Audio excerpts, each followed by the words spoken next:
This is Humans of Tech, episode 002, with Yianni Liberopoulos and me, Chris Morrow. So, Yianni, you are the first external guest of Humans of Tech, so you're in a very privileged position to be sharing. We're in a very privileged position to be hearing your life story, and what an interesting story it is as well. So for everyone listening, and can you tell us a little bit about who you are right now, and then what we'll do is we'll go back to the start and we'll tell the story from when it first began. When I first began. Right then, strap in, everybody. It's a pleasure to be here, and obviously we've got some history, I suppose, Chris. We do. Probably some stories that we don't want to be sharing for this type of podcast. But anyway, so look, Yianni, very well pronounced, Liberopoulos. Okay, 32 years old, live in Manchester currently, born and bred in Athens. Came over to Sheffield, studied in Manchester, bit of a legal background, went through the consultancy route, and then where I'm at the minute is I'm in the world of sort of change management, project management at the directorship level. So, I suppose director of change summarizes where I'm at in terms of my career, and I've worked across a landscape of industries, public and private sector. And currently in the technology and fintech space, as it were. So that's where I'm at the minute. And you're a dad, a new dad as well. I am a new dad as well. Yeah, so 5 months in. So I'm married to Roxy, and many people will have met her before within the social circle. Hopefully not everybody on LinkedIn. That'll be slightly worrying. New dad, 5 months in, and little baby Nahal Liberopoulos as well. So just amongst the COVID mania, this economic mania that we find ourselves in, I'm good. I'm happy. Family's well. You're on the front lines as a new dad at the moment. You're throwing hand grenades over the trenches. It's she's good. To be fair, mate, she sleeps 12 hours. She's got her dad's underactive thyroid, so we're all good there. No. Good stuff. Well, listen, it's a pleasure to have you on. Thank you so much for your time and for coming on. It's okay. So let's go right back to the start then. Let's paint the picture as to how your life story began then. So you were born in 88, was it?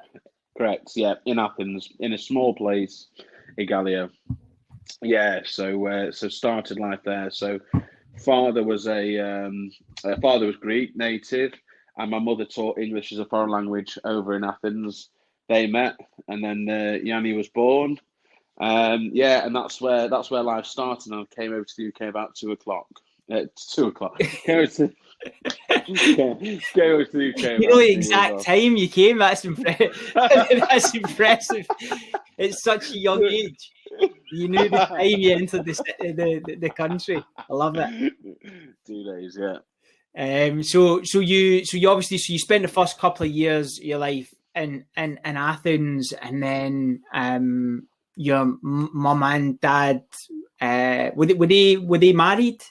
Correct. In Athens, yeah. So they moved to the UK with yourself. No brothers or sisters? No, only child. So I've got a lot of cousins also called Yianni over in Greece, and the intention was that they'd move over with the view to, at the time, sort of it being the late 80s, early 90s. I think the economy had started to pick up from what was a previous now version of an economic sort of decline. Yeah. They came over to get some property, so the drachma was doing well for obvious reasons back then. Yeah. And Greece's economy's declined slightly, but we'll not go down that ethos. But yeah, the point being, they came over to get some property. So the idea was to move over here, get a couple of years. My dad had it was dual nationality. I'd also be dual nationality. My mum was English. She was dual nationality Greek side. She taught. My dad was in logistics, started out as driving. I started in Sheffield in the mean streets of Manor and Parkhill Estate, which are well known, especially to those from an 0141 phone postcode, basically. So yeah. Good man. Yeah, I've had a few good nights out in Sheffield back in the day. Went to Bed, the nightclub Bed. I spent New Year's Eve, and wasn't 2000. It was I think it was 2001. Oh, so you must have done it, yeah. Yeah, young gun. 2001. I was 19, and I spent a decent day / night / day, exploring Sheffield's nightlife, which was fantastic. Rave reviews. Maybe I'll pass across at that point. Who knows? You never know. So your early years were in Sheffield. So how long were you in and around Sheffield for? Yeah. So I suppose it'd be sort of the very early formative years. So you're sort of nursery through to preschool, really. It was a bit of it was an interesting time being a Yianni Liberopoulos in a very sort of native white British sort of industrial city, really, and it was going through a decline generally, which was why there was opportunity actually for my parents to buy a property because of all the steelworks and the fact that a lot of them were shutting down. It's a proper working class area, Sheffield, isn't it? It is, mate. It is. It used to obviously be the largest steelworks asset provider in terms of sort of dating way back into the wars. Yeah. And in terms of it's a little bit, people from Sheffield like to say it's like Rome. Because it's built on 7 hills, but it's effectively a lot of boroughs around what was a city centre. It's evolved a lot now, and it's in a much more cosmopolitan space. But back then, it was a very strange time being a young Greek guy with a different name in a very sort of a very unified, native, white British working class environment, basically. Yeah. So what was that? What was that like? Tell us what was the first thing you kind of noticed about that? Yeah. So I suppose. There's been many life lessons, right, that have sort of led me to what you'd class as a sort of a successful career, I suppose, both and also a lot of stability and success within my personal life as well. And I think one of the first lessons that I learned was around how people interacted with you when they didn't understand you. Yeah. Now, if I didn't speak, I actually spoke English. So when I came over to this country, I was already speaking English because my mother spoke English. So it wasn't like it was a native tongue thing.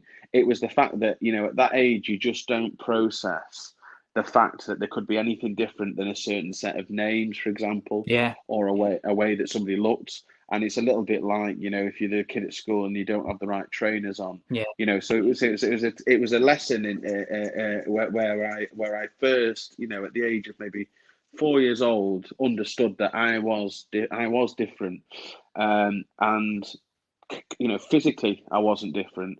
I had the same hardware as everybody else. I felt the same as everybody else, but I didn't feel the same as everybody else. And I think, it was a simple factor that it was, I had a different name. And it was my insecurity. It was a lesson in me understanding, which I didn't realize at the time, but I do now. Actually, it was other people's insecurities about what they don't understand. So I do remember from a very, very early age, feeling very different and very isolated and segregated.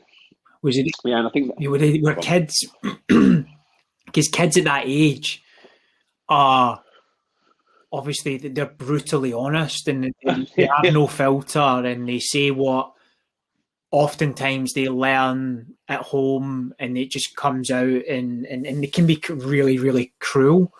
So is that did that happen even at that age? Yeah. And I think when I think to the, when I think about working life and how I've linked it to professional career and stuff, it's the complete opposite to how people operate within a corporate environment. Yeah.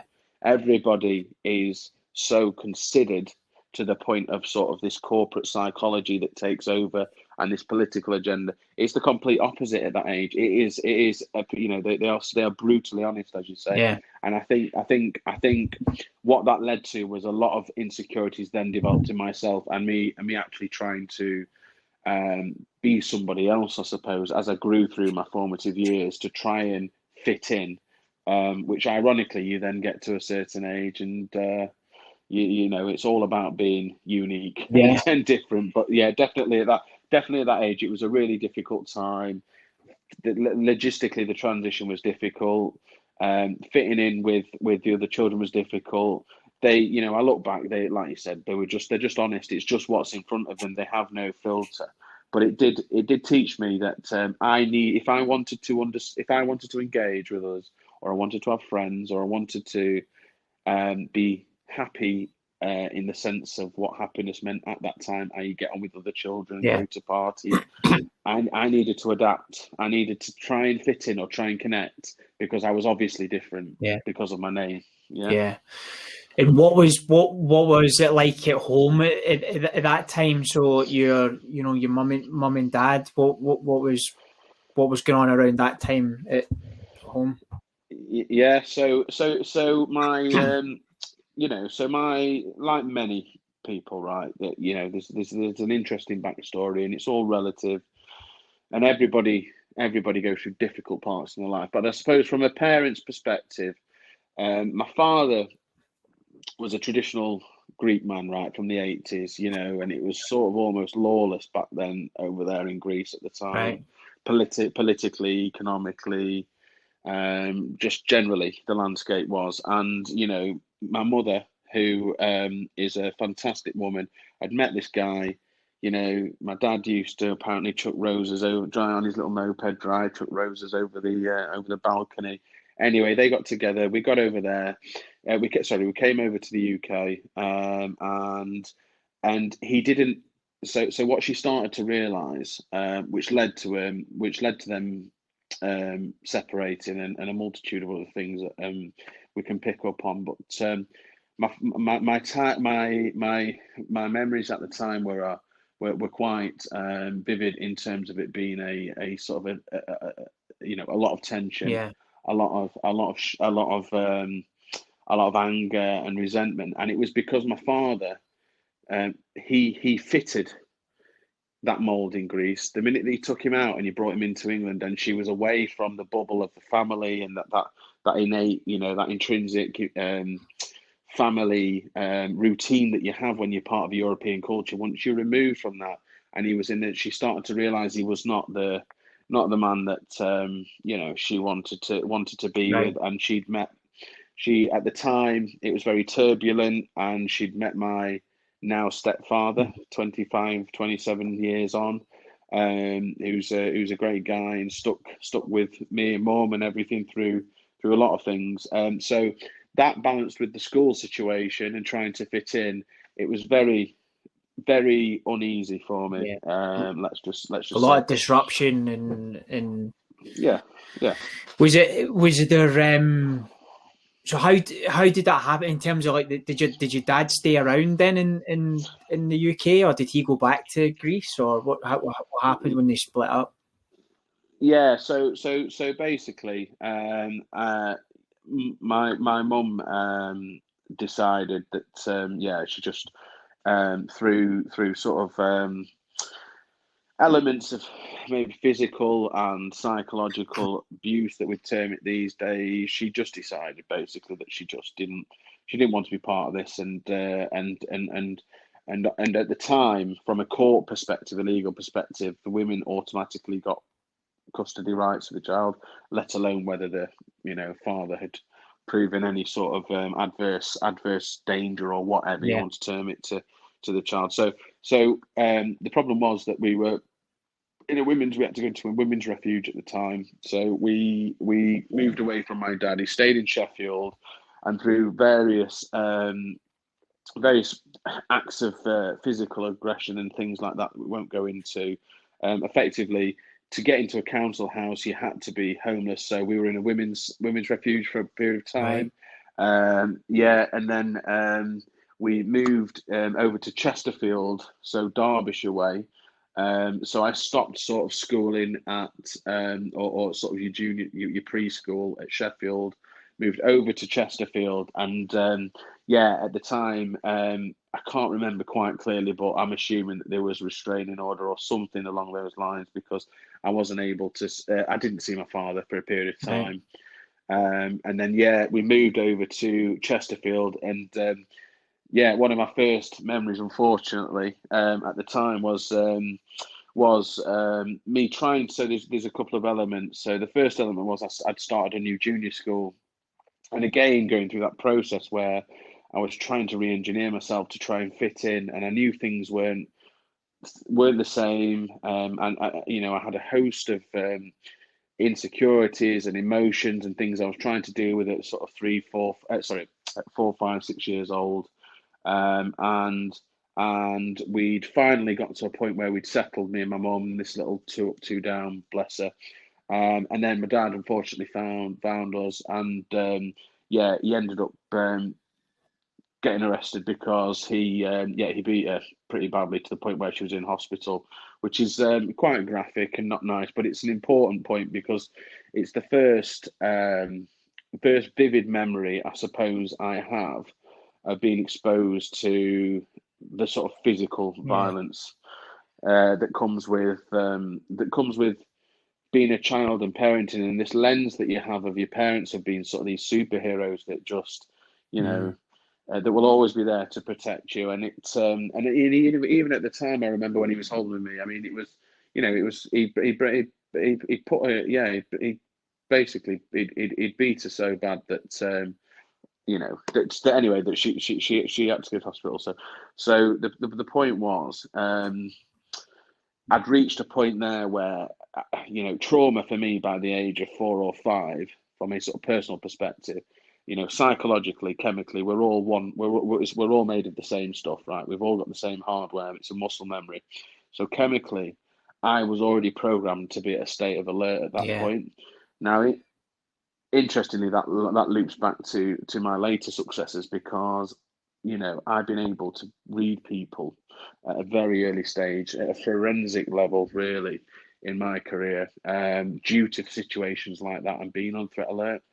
On the flip side of that, it's meant that I've always been on threat alert when I'm in social situations. So I've also had to try, especially these past few years, as we get to that sort of part of the time, I've had to try and recalibrate myself to understand, that I'm not in danger anymore. And those sorts of situations have happened, and how to deal with it. But so that's as I was about sort of 5 or 6 years old. So at that point, my dad disappeared. So it was just me and my mum at that point. How did that make you feel when all this, like, you were seeing physical violence for the first time, and it was like you said, you had your mum and dad? Were you? Yeah. How did that feel? Yeah, so I think it was. So I mean, obviously, I wouldn't have understood. I didn't quite understand why it was happening, for starters, because at that age they're still mum and dad, right? And even though I could tell that someone was hurting somebody else, because it was my dad physically, it was a really weird feeling, because it was my dad physically holding me whilst he was, effectively kicking my mother on the ground. I still had this affinity to him, and I was upset because of the situation, not because I knew what was going on. It was really weird. And I just think I was too young to actually understand really the detail of what was actually happening, and your body goes into shock. And then the police come, it's all of these new experiences, a sensory overload. It's very, very strange. I just remember feeling very, very scared and alone at the time. And I also, I was embarrassed. I've had a constant sense, and it's a point that's reoccurred throughout my life. I've had this sort of imposter syndrome. I don't know if you've ever felt ever felt like that. Like somebody's going to catch you out. Whether it's in work, whether it's when you're playing, Definitely. Football or whatever. Yeah, I've had this sense of embarrassment and imposter syndrome that I'm trying to be something that I'm not. And it's taken me a long, long time. And I think at that point, it's taken me a long, long time to understand that that I am where I am because of the choices I've made and because of the path that I've chosen. But I think at that point, that's where I really sensed that if people were to ever find out, people on the street or any friends that lived around us, the embarrassment of it, and again, it all leads to this insecurity and trying to fit into this mold that I just didn't seem to fit into at the time. That was sort of early 90s Chesterfield, historic market town, working class environments. Unbelievable, yeah. I mean, to be exposed to that very young age, because you're in that, like you said, you're in that time where you don't quite understand the gravity of the situation, and you have all these different emotions, going around your head. But like you say, you love your dad, and you have this pull towards your dad. But it's only probably when you're a little bit older that you look at it and think, hang on, that was unbelievably wrong. Like what happened? So what happened to your dad when that happened? Was he taken away by the police? Yeah, correct. So he was taken away. So a period of time went by, and it's very, very sporadic in terms of memory. But a period of time went by where things actually settled. He was away, partly, I'm guessing, charged, and partly, well, it was partly charged and partly due to restraining order. And then my mum, bless her, she rightly or wrongly, and it's something that still plays on her mind today, I know, and I'd never ever blame her for this at all. But she decided, she thought at the time that there was an opportunity for him to reform and also to let him back into my life as a father figure. It's important for a young male to have this father role, and that's when we started to have sort of supervised visits again. So I must have been about 5 or 6 at this point. And yeah, we'd go to the town hall, and my memory at that point was, I'd sort of started to make some friends at school. We didn't have a lot of money. I don't know if you remember them Puma King trainers that everyone had, AstroTurf. The tongue, the flappy tongue. Moving back down. Never could quite afford them. Little things like that I was just always slightly behind the curve. But I had, but I was having these supervised visits, and a weird memory for me, and a weird, and I don't know whether it's coincidence. I don't know whether it's analysis paralysis. I don't know. It's the fact that I just overthink things. But he bought me a board game. Can you remember Guess Who? Where he used to flick it down. I've always associated that with my father's personality, like I'm trying to guess who he is. And it's weird because every time, there's points, there'll be points that I talk about where he's re-entered my life. At every point, I'm trying to guess who he is and whether he's changed and whether he's actually understood the gravity of what he's done and the impact that he's had on the people around him. And it's like you just flick all those little cards down and you start again. It's just an analogy that and a memory that just has always stuck with me. And eventually he was let back into my life. So we probably had a good, I think, about a year or so where things seemed to be it was not, things not going crazy and stuff. Correct. So what Yeah. happened when he came when he came back? Was he around for any period of time, or?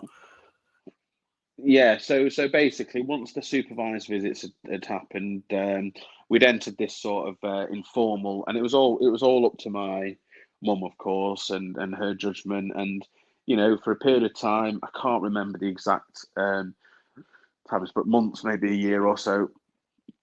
I'd go to his maybe on a sort of Friday or Saturday. I'd go for a night or two. My mum would drop me off. They'd meet at a central point. He'd pick me up, go for a night or two, come back. She'd drop me off, and then unfortunately, another another slammer of traumatic experience. I was then he then effectively, whether he'd planned it all along or not, he effectively kidnapped me after about a year.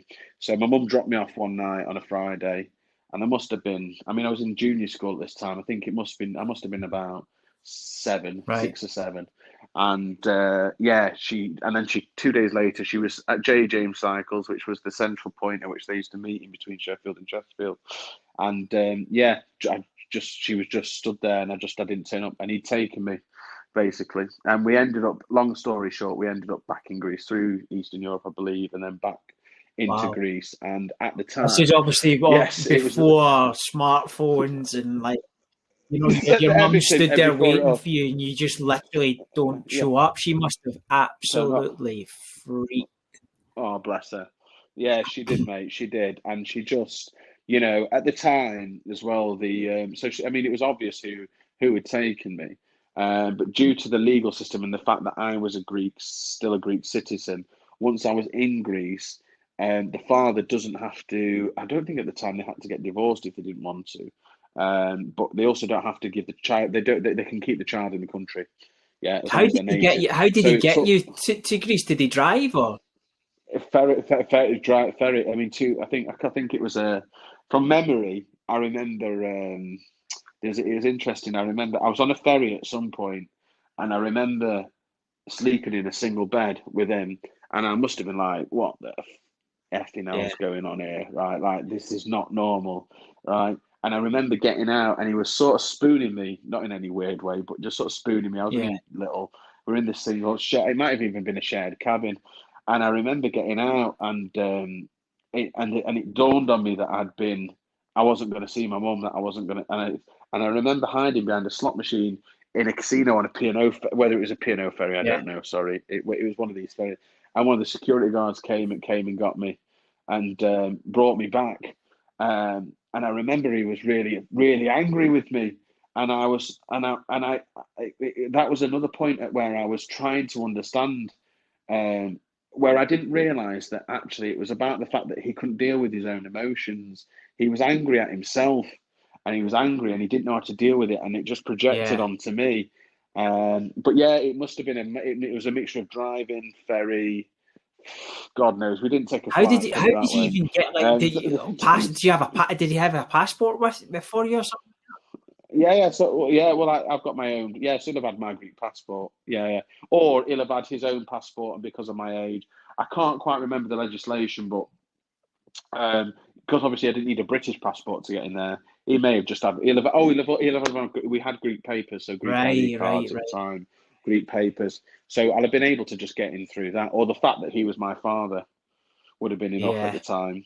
Now you couldn't get No, away with that sort of definitely not. Yeah. stuff now. Crazy. Uh, Then you find yourself you're in Greece in a new and environment, starting. And do you know what the funny thing is? I didn't fit there because I was already English by yeah, that point. So they used to refer to me as Johnny. So Yianni is John in English. Sorry, John is yeah, Yianni, translated. And I'd already become the English. Johnny Boy. They yeah. used to call me. So I found myself in another situation where I didn't Yeah, where fit in you're back again. and you're doing all this stuff again where you're the odd one out. Exactly. Could you speak Greek at that time? So when I came to the country, I could speak Greek. When I left, because I had these periods where I wasn't with my father, and like any language, you Yeah. need to speak. it became broken, and then I picked it back up again once I was over there again. I mean, now I can understand context and subjects, but in terms of conjoining words, and it's very broken, and I can barely speak at all. To be honest with you, now it's pretty sad. It's pretty sad, really. I should have kept it up, but yeah, at the time I was speaking English really, and then learning to speak Greek again. Suppose you associate So the language probably with your dad as well. Well, exactly. Yeah. So it's like when you speak Scottish. So what happened when you got there, and obviously you got your dad's side of the family all around. Did you get enrolled in school? I mean, how did that work? Yeah. So, given that I was taken out of sort of mainstream education in the UK, and it must have been over a period. I think it was just over a year before I ended up coming back. There was a memory from being put into a school, right? And all I remember was that I was obviously, so emotionally all over the place and wasn't speaking Greek properly, and I don't quite know how I'd been enrolled into any of this junior school or the education system over there. But I just remember this one memory. They still hit children over there at that age. So I remember being slapped really hard by my teacher because I was just acting up naturally because I just didn't have a clue what was going on. And then, you'd get bread and marmalade for lunch instead of eating. And it sounds really warped and sort of Victorian and, and old school, but it's just the way it was over there. And then I remember saying that I got slapped to my dad, and he just sacked.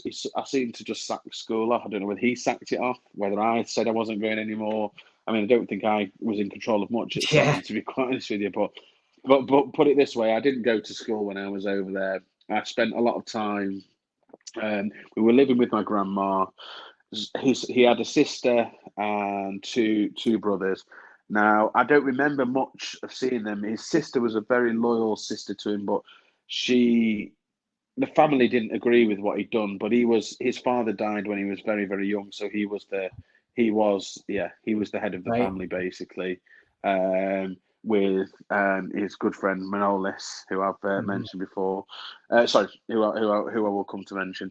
And it was sort of he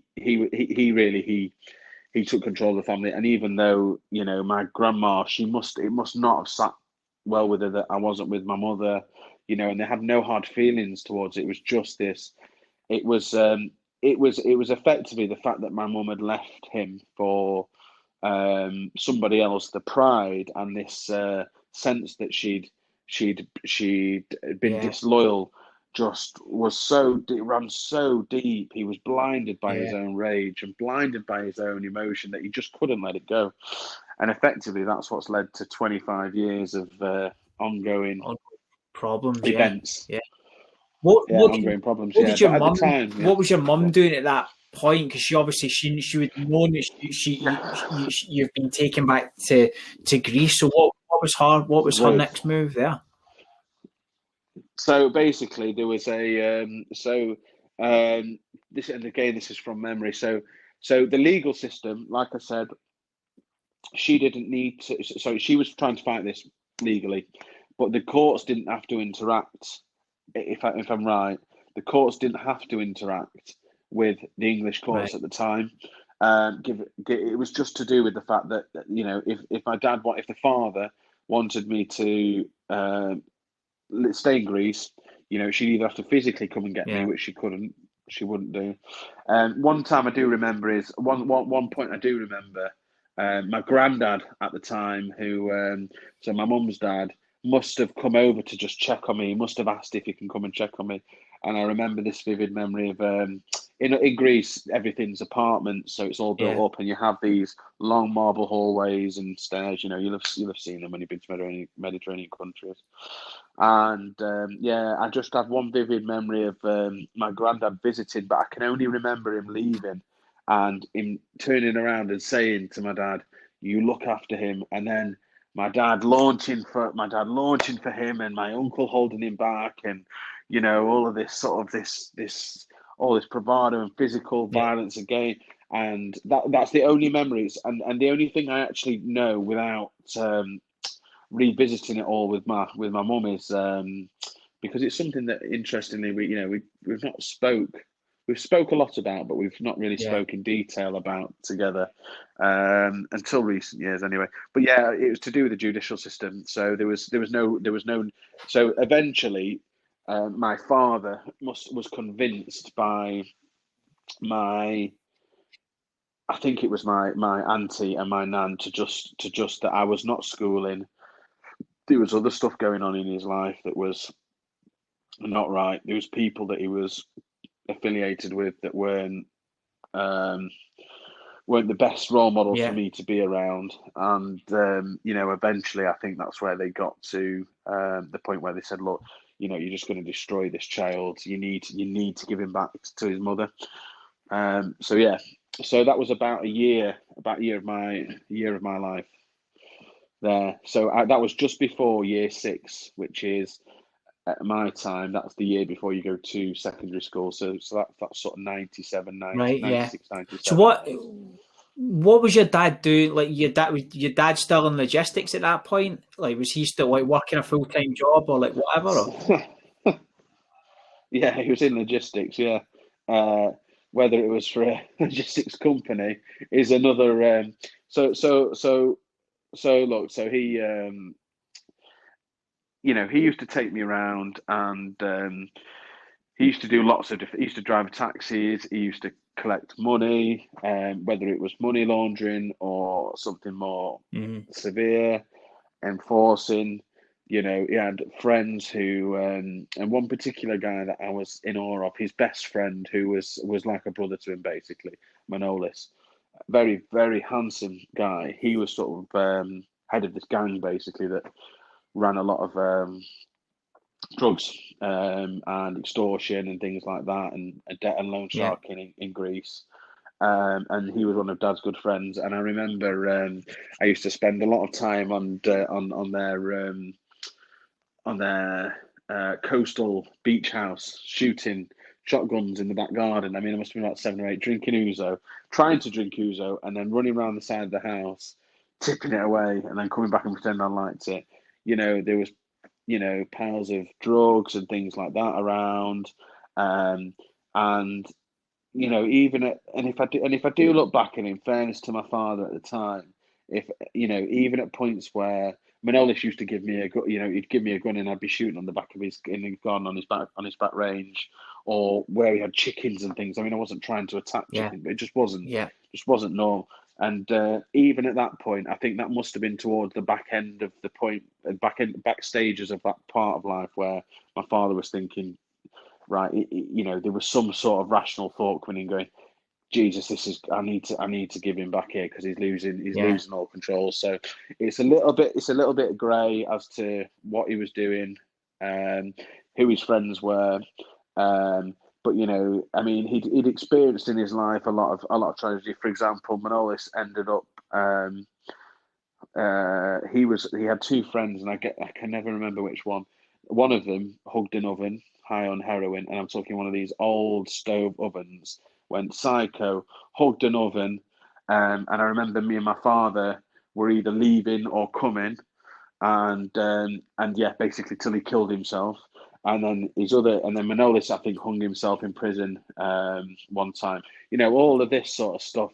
And I must have been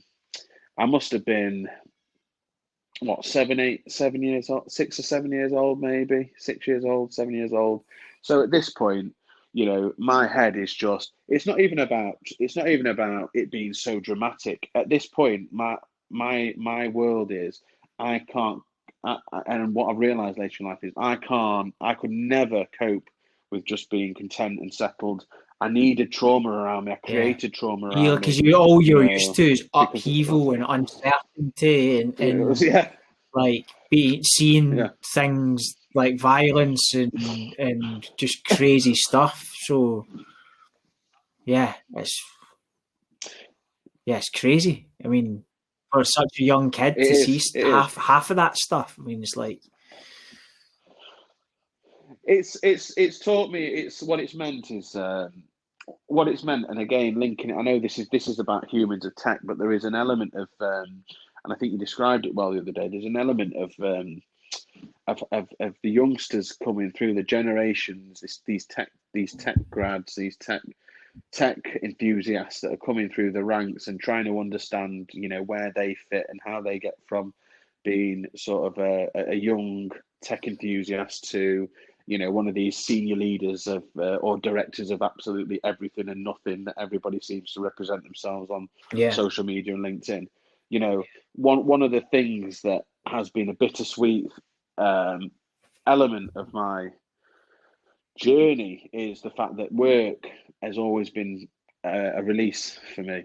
So for me, I think if there's other people out there that have had either similar experiences or have not had the happiest of home lives, or they've had particular traumatic experiences in their lives, you have to remember that what it does is it adds a layer of resilience that means that not very much else is difficult. I've always said that for me, the only ways to build resilience, or a human being can build resilience, is through suffering. That is the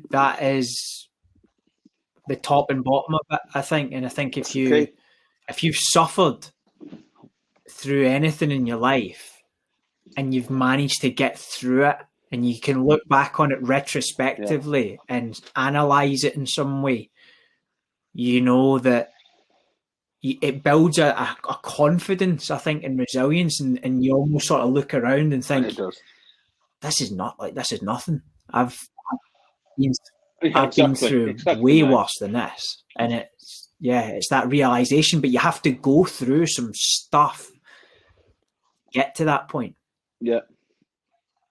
Yeah, that's absolutely right. And I think that's where that's why I've had a steep trajectory, and that's why I've figured out very quickly. And, the irony of spending most of my life trying to fit in, I mean, I operate with integrity at all times, right? You measure yourself as a person by loyalty to your friends, by your integrity, whether you're looking after staff, whether you're family, whatever, you're built the same moral fibers that I am. It's about, people do stuff for people they like. I figured that out very, very early. And the irony of it all is that, whilst most people are sort of growing up, striving to have a level of education or a level of appreciation or status or something or success, whether it's sports or education or whatever, actually all of that stuff just came to me because nothing really ever really worried me or would ever come to the point where I would ever feel so scared or intimidated or anxious as I've ever been in any of those other situations. So it's but then the counter side of that is it's led to a lot of mental health. Yeah, absolutely. Yeah. Well. And I think that's the other thing about it, from a parenting perspective, if you can think about it, because I had a similar rocky experience when I was younger, and I now look at my daughters now and think, like, the thought of them going through what you went through as a child makes me feel physically sick. But then there's the other side to that for me is that I want to protect my children, but not too much, if that makes sense. You don't want to wrap them in cotton. I don't want to wrap mine in cotton wool to the extreme where they're not exposed to some of the harsh realities of life, because I don't think that is me doing as good a job as I can as a parent. It's you can't protect your kids from all of these nasty things that happen in life. All we can do, I think, as parents, is make them strong. And you don't want to take them away from the stuff that happens. I mean, obviously, you don't want to put them through that stuff, but you also, I think, there's a balancing act there between, like, actually, shielding them from some of the real nasty stuff, but also, sort of like not not shielding them from too much, so that they can build that resilience and become strong. Correct. And character. Yeah. No, I agree. And it's a fine line, and at the difference I suppose I made, particularly at the point at which I came back and I started secondary school, was it's a choice then between one path or another. Now, at that point, that's where Mother Hen steps in, and she taught. So this is '99 now. So she taught me. Sorry, she taught at my school, and she swears to this day that it was just because it was the right job at the right time. But it's I know she taught there to make sure I stayed on that path.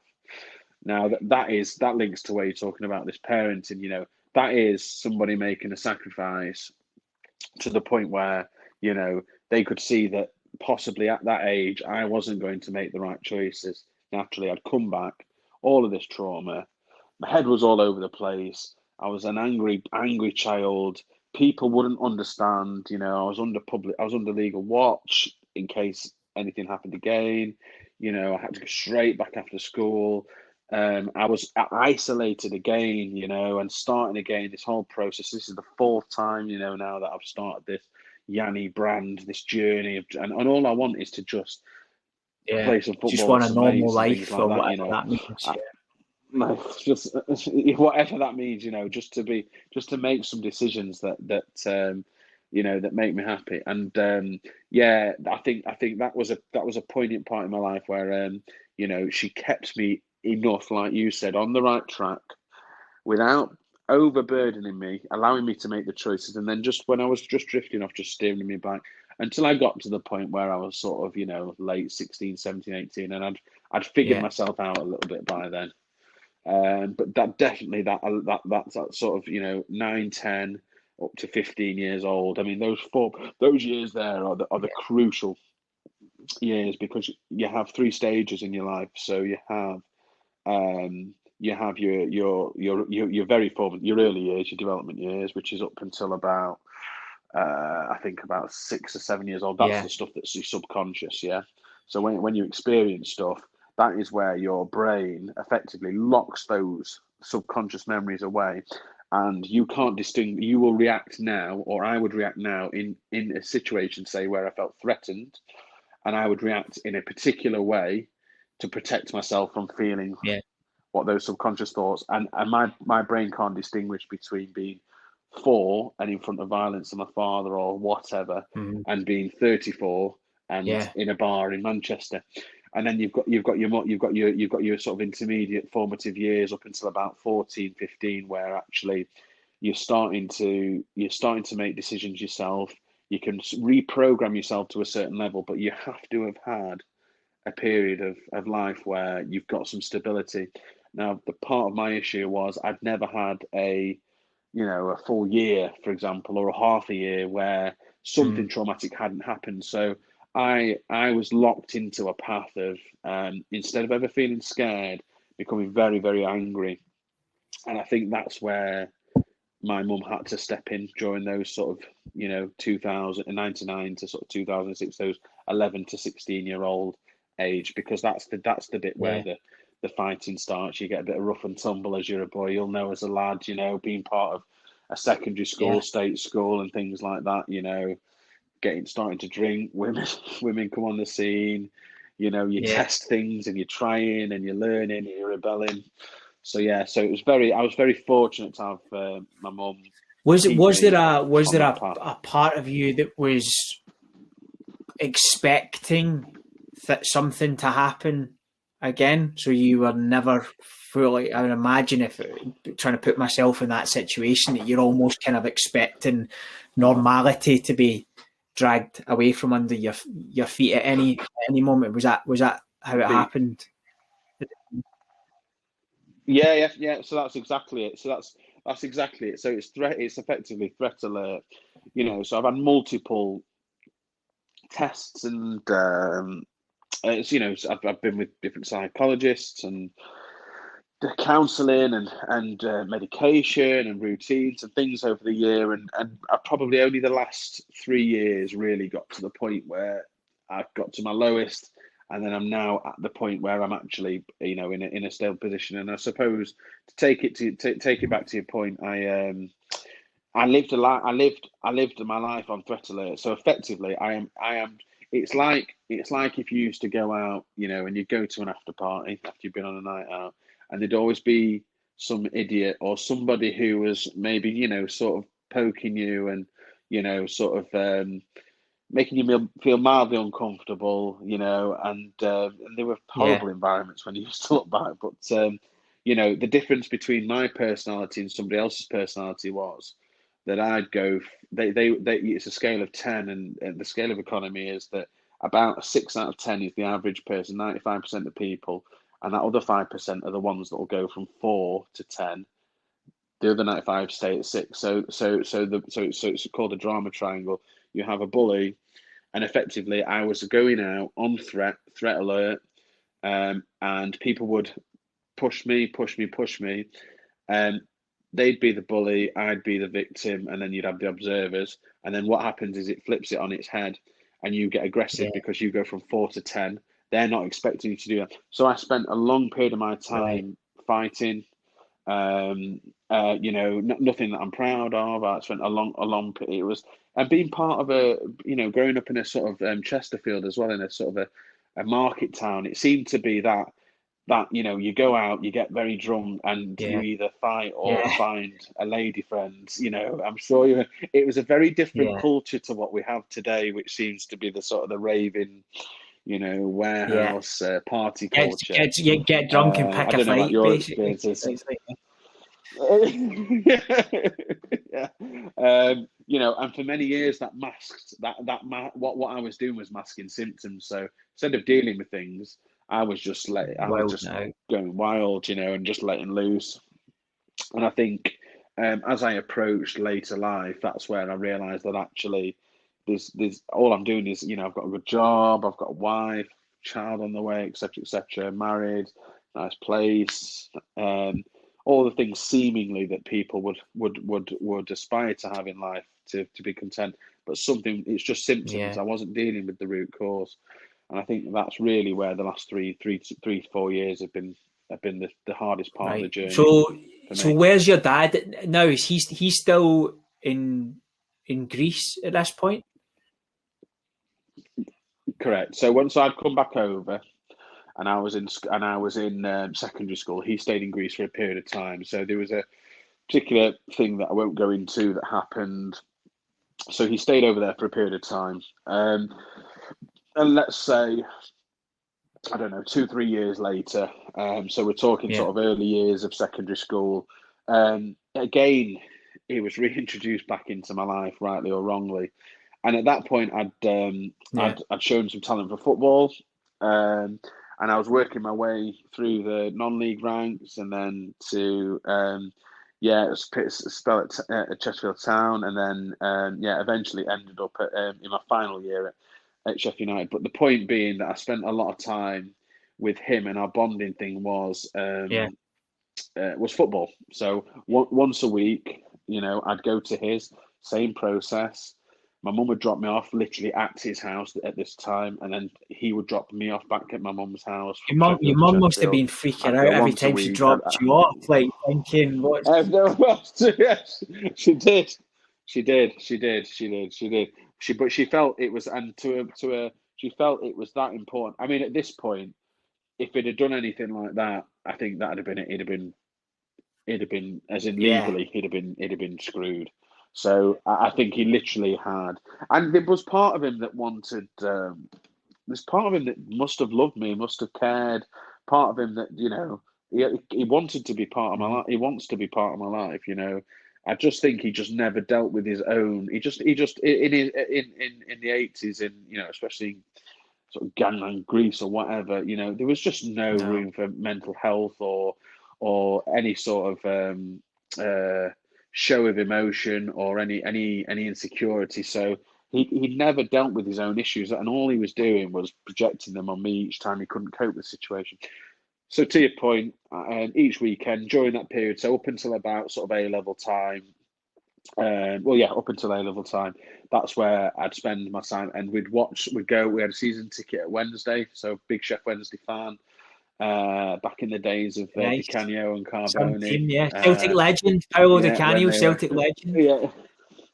Yeah, absolute Celtic legend. Yeah. So back in those days, and I think and it was routine. It was weird. It was, and it said a lot about him and the way his brain worked. It was Friday. It was Saturday. I'd get there.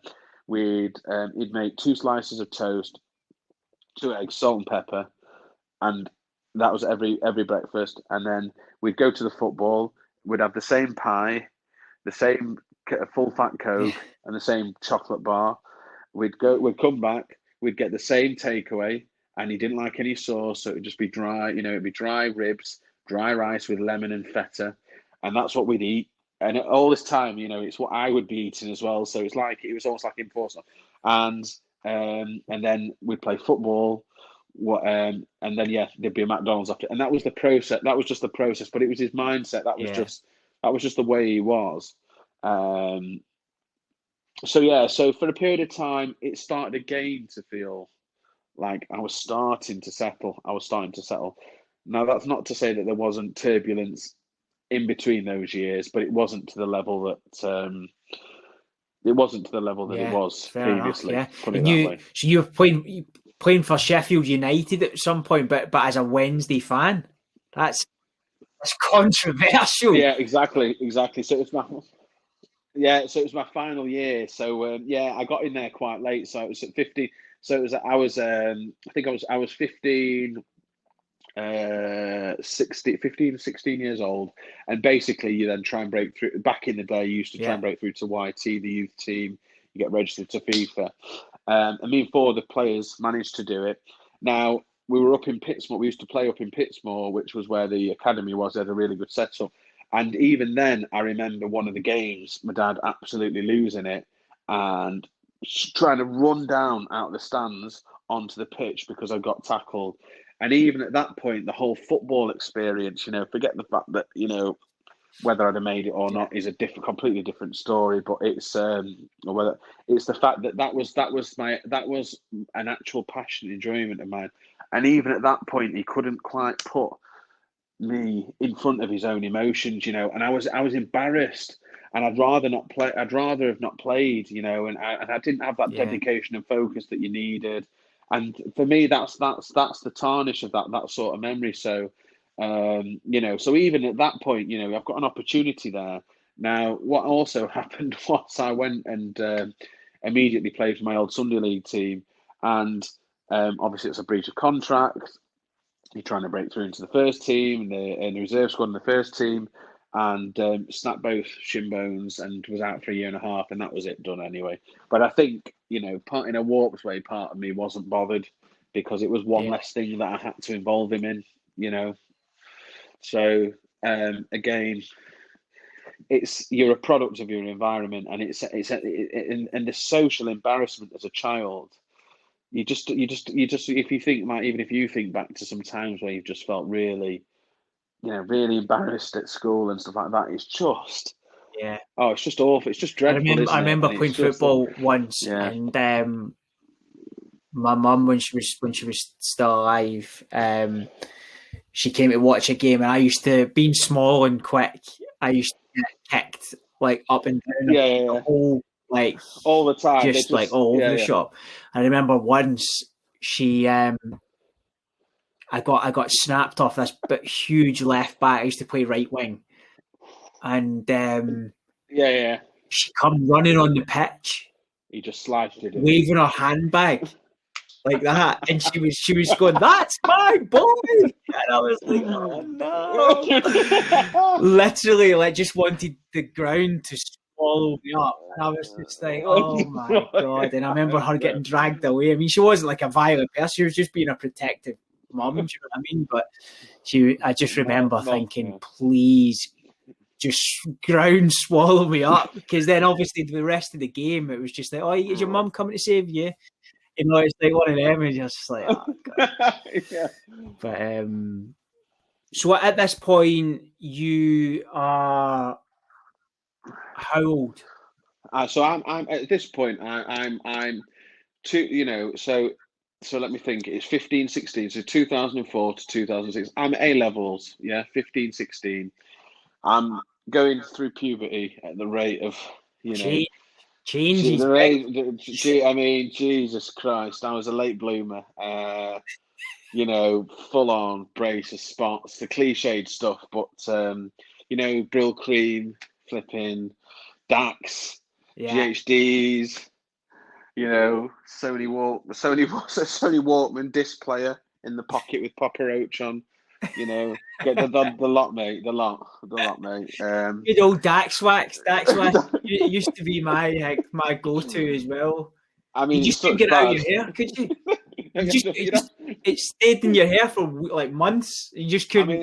It wasn't product legal. It wouldn't have passed safety standards. And I think there was Dax. I think there was Dax shampoo you could get. But I mean, if you had any sort of you've got a good hairline, fortunately. Like myself, that is one good thing I've inherited. I mean, those that were unfortunate enough, using Dax wasn't the right thing. But anyway, I'm still at the point of looking old enough to get the odd pint in the odd social club, but not old enough to be going out just yet. Yeah. You're lucky. I actually didn't no alcohol past my lips until my 18th birthday, literally. Through choice or just because you were young looking? Well, I'm not the tallest of people. No, I get Yianni. that. But still, I mean, at home or Nah. Because I lived just with my dad. Cause my dad got custody of me when my mum and dad split up when I was 7, and I lived with my dad from then. And I used to play football as well, like I remember you telling me. Really good standard. But I was always playing football. My mates would go down and drinking down the park. I would go down the park with them, but I never used to drink. I used to just be there because I always wanted to play football. But more than just the football thing, I was so scared of disappointing my dad. Because I knew that he wouldn't go mad at me. But if he had given me the disappointment thing, I would have killed me. So you had a lot of respect for your father then? I mean, my dad was in, my best friend, because it was I lived just me and my dad, just me and him, from when I was 7 until I left to go to uni at 18. And my mum used to have custody of me from when I was it's Friday night at 6 o'clock. Until Sunday. But that was like Wild West time in my life. Jesus, I mean, that's crazy, isn't it? And that is the opposite way. Yeah, complete opposite way around. The opposite, yeah. So I used to get butterfly, even for years afterwards. I used to get my adrenaline would start going at the same time, on a Friday. Yeah. It's like my body was getting primed for something different. Flight. It's like you don't know what you're getting into, because sometimes my dad would drop me off and he would drive away. She would answer the door, and she would be, like a bottle and a half vodka, like sliding down walls, and the fella that she was with beating her up, and black eyes, and just just crazy time. But my dad's side, I always had, it was always just me and him. So there's respect, but there was always this layer of respect. Respect, yeah, but just fear of disappointment. And I just knew his personality. He wouldn't go mad. No. So that's worse. You can understand when someone gets angry. He would just be devastated, and I could never even hack the thought of doing that to him, because we were always so close. And and as well, when my mum passed away, people were expecting that from me. To go off the rails. Yeah. So when you were saying go down a similar path, when you realise you've got a choice, and you're like, that realisation of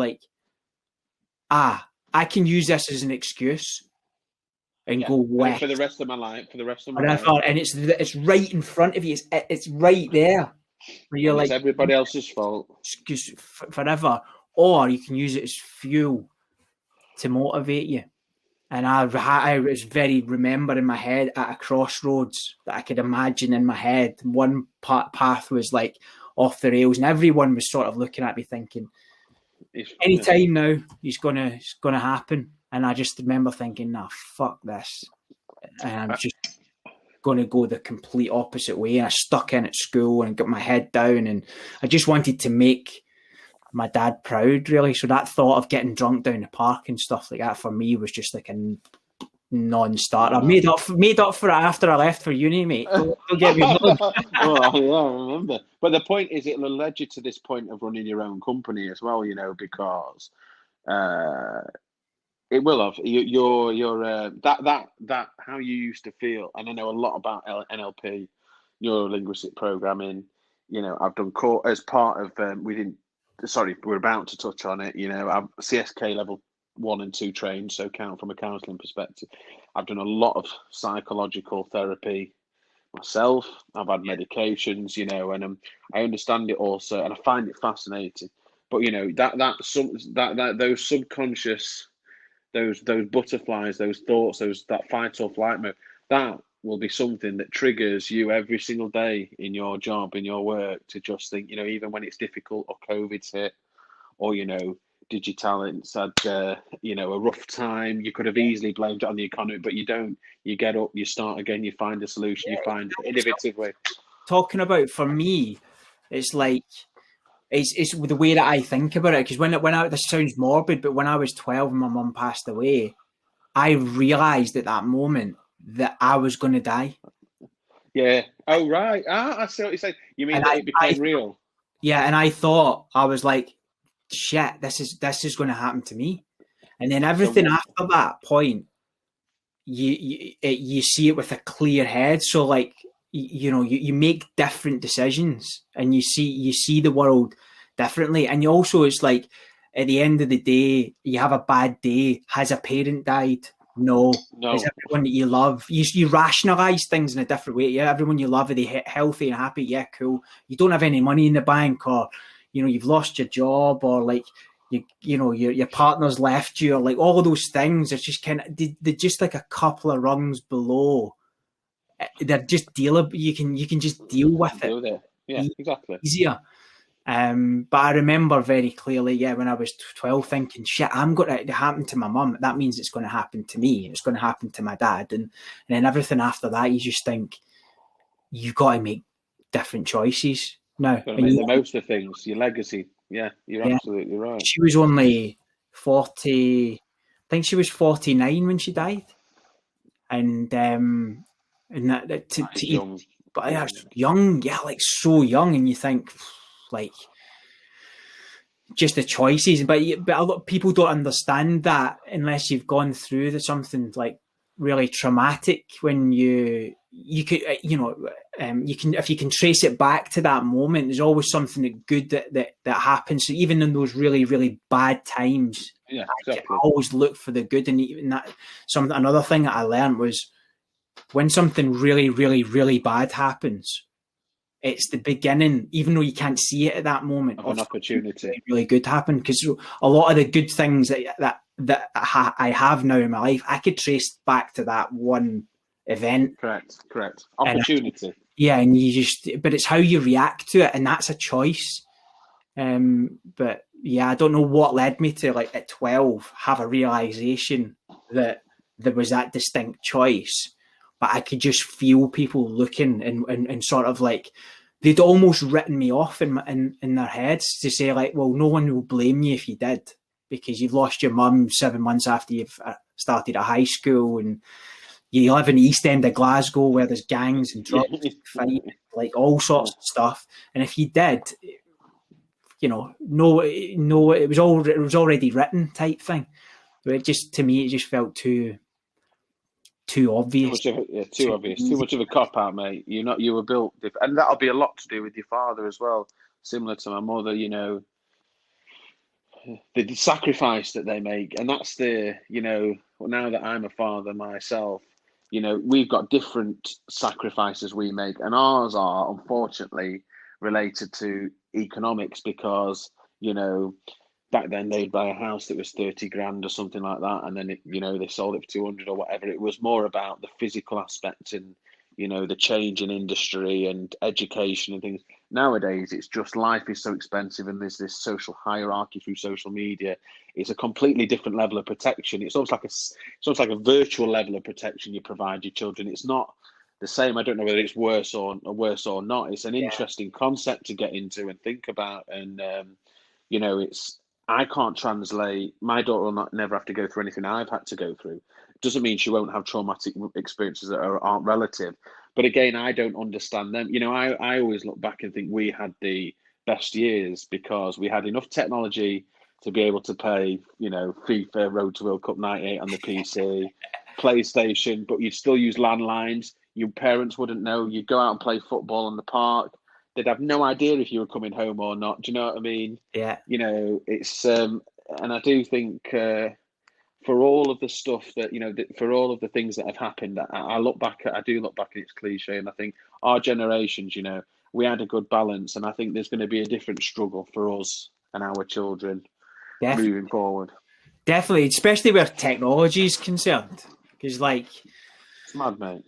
When you think about the world that will exist, that's just changing so quickly. And I say it to my partner all the time, where she sort of says about not allowing her X amount of time on an iPad and stuff. And it's she's going to be able to touch technology and think about wearables and AI and all of this stuff.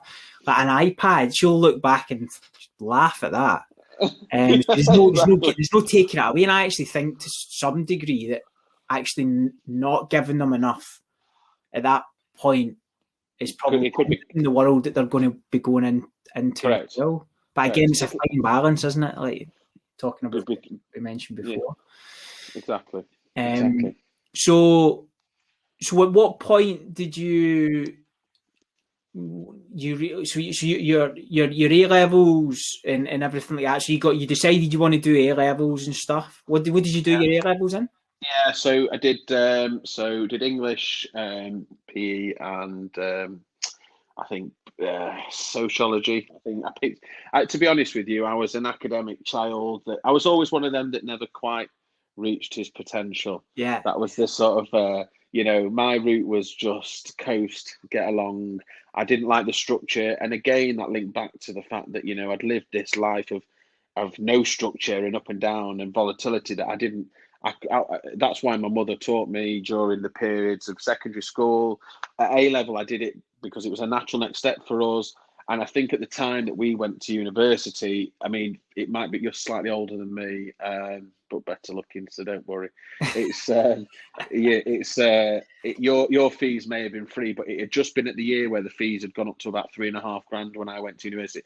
Well, funnily enough, because I'm obviously Scottish, and I went to an English university, right? And when I went to, of course, So I remember people thinking I was mental at school because if I went to a Scottish uni, I wouldn't have paid any fees because all sort of university education in Scotland free. I don't know if it's still the case or not, but if you're Scottish and went to an English university, which I did, you had to pay basically your tuition fees. But I think at the time it was maybe £1,800 or something. It was about £1,800 or something like that. It was like a set fee basically. So I went from 2000 to 2005. I went because I started again. I done 2 years of a degree, hated it, and started again. What did you start? What subject did you choose out of interest? Started off doing a degree in naval architecture and marine engineering. Wow. I mean, that is because I was trying to impress my dad, basically, because my dad's an engineer. He's a mechanical engineer. Not like he came up through an apprenticeship, not like a university. Yeah, like that. But still, that legacy. Him doing the engineering thing, and I got there and just thought, what have I done here? This is horrific. I was doing 8 hours of maths lectures a day. Mad. Horrific, bad. And then it got to the end of the second year, and I just was like, no, I need to go and I need to. And how did he respond to that? Funnily enough, when you look back, was he fine with that? Did he have any Well, Any impact? when I look Or back on it, he was he was not impressed that I was doing engineering doing it? because he was sort of like, "What are you doing that for?" So that didn't hit the button that I thought it was going to hit or whatever. And I think that my dad had this thing where he's like, believe it or not, my dad's a really quiet guy, and he could sit in a room with other people and just not say a word and be completely comfortable and like have that level of confidence and stuff. So he's very quiet, and like unless you get him talking about Celtic, and then he's like life type thing. But yeah, he wasn't impressed that I started with engineering, and then when I wanted to change course, I was trying to think of like I was just lost really. Like I didn't know what I wanted to be. Because I had a plan basically for getting to university. That was like my get out of Glasgow. Go to university. Once I got there, I had no plan. I didn't know what happened. Like from the moment I got there, I was like, oh, I didn't have to think further ahead than that. You got a bit of cash. You got an overdraft. Well, it's a new city. I worked that summer and saved up and just like get there and just like woo, it's party time. And it was in Newcastle. I went to Newcastle, so it was party time all the time in Newcastle, 6 days a week type thing. So yeah, when I went to change course, I actually was looking. I talked to like the law school, funnily enough, like accountancy, like so fairly academic type stuff then. Yeah, I was thinking more like career. What's a good career? Rather than what's your skills. Yeah, I remember. I wasn't even thinking like what makes you happy, and I wasn't even on that level. I was still thinking like the way that school drum it into you, like a good career and all of that crap. And I remember phoning my dad up again, thinking he was going to be impressed. And I got accepted to go into the law school, and he literally just couldn't believe what he was hearing. Like he was like, "Why? You've never wanted to be a lawyer." So he wasn't like, "God, brilliant, son! You've made it," because it wasn't wrapped up in his ego type thing. So he wasn't. He didn't want to go to the football and gas off to his mates and say, "Hey, my son's been accepted." No. It's not that type. He wanted you to be happy. Yeah. And he was like, and he actually said to me, "Oh, why don't you just do something that you enjoy and that makes you happy?" And I was like, solid advice. And that's good advice. For me, I love computing, and that was that's what interested me. I got an A level equivalent of like computing and stuff. It never entered my head to do that at university. And I thought, I'm just going to just do something that I enjoy here. And that's when I went back and done information systems. And so that's where your journey started, really. That's kind of where the IT sort of journey started. Don't get me, but the whole format of like university for me just didn't work. I was just hungover most of the time, mate. It's the case, mate. It's the case. Again, it comes back to the, it doesn't really matter unless you're doing a particular vocation, medical degree, say, and you specifically want to be these days, and especially with the sort of the economic situation. So the cost of £9,000 a term, etc. It's got to the point where actually it's just showing that you can apply yourself at a certain level, and that's quickly what I realised, that my degree was useless. As well, in terms of wanting to be a solicitor, which is what I thought I wanted to be. I'd walked away. So my uni fees were £3,500 plus the loan fees, plus I'd swindled this many credit cards and additional overdrafts. So back a minute. So you went to you ended up choosing to go to where? Manchester University, yeah. Manchester University. Yeah. And that's where this is where my journey in Manchester started. And I stayed, and it was only because I remember being sat in sixth form, and I literally, do you know what? It was the day. It was the week we were all. It was the closing weeks of sort of university, and I remember we used to look out onto the field, and some of we used to call them the IT crowd, the nerds at school, had drawn a massive penis on our running field, and I was looking at that, and I was thinking, I was talking to my friend who was called Blob. After Mr. Blobby. That's the meanest mate. You couldn't write it. Eating a Boost bar. just before I got mumps as well that week, because I got mumps very late in my life, and that was that. I mean, Jesus, that was painful. Point being, he said he was going to uni in Manchester, and I said, "Do you know what? I don't know what to do next. So yeah, I'll do that." Applied for the course, went there, and like you said, actually, especially coming from, I mean, you were in Glasgow, so city life, you're aware of city life, but that's a very different city life to a Manchester. You know, even in its most industrial time, it was fairly cosmopolitan Manchester, obviously, in terms of sort of its tolerance for, you know, the gay scene and and things like that, and its liberal nature and its liberal lateral thinking. It was, for me, I came and I've stayed ever since, obviously, but that was what I chose to do. I went from sixth form, and it was not because I wanted a career in law or criminology or criminal forensic or forensic science or anything like that, or criminal law. It was just because it was a natural next step that was sort of drilled into me.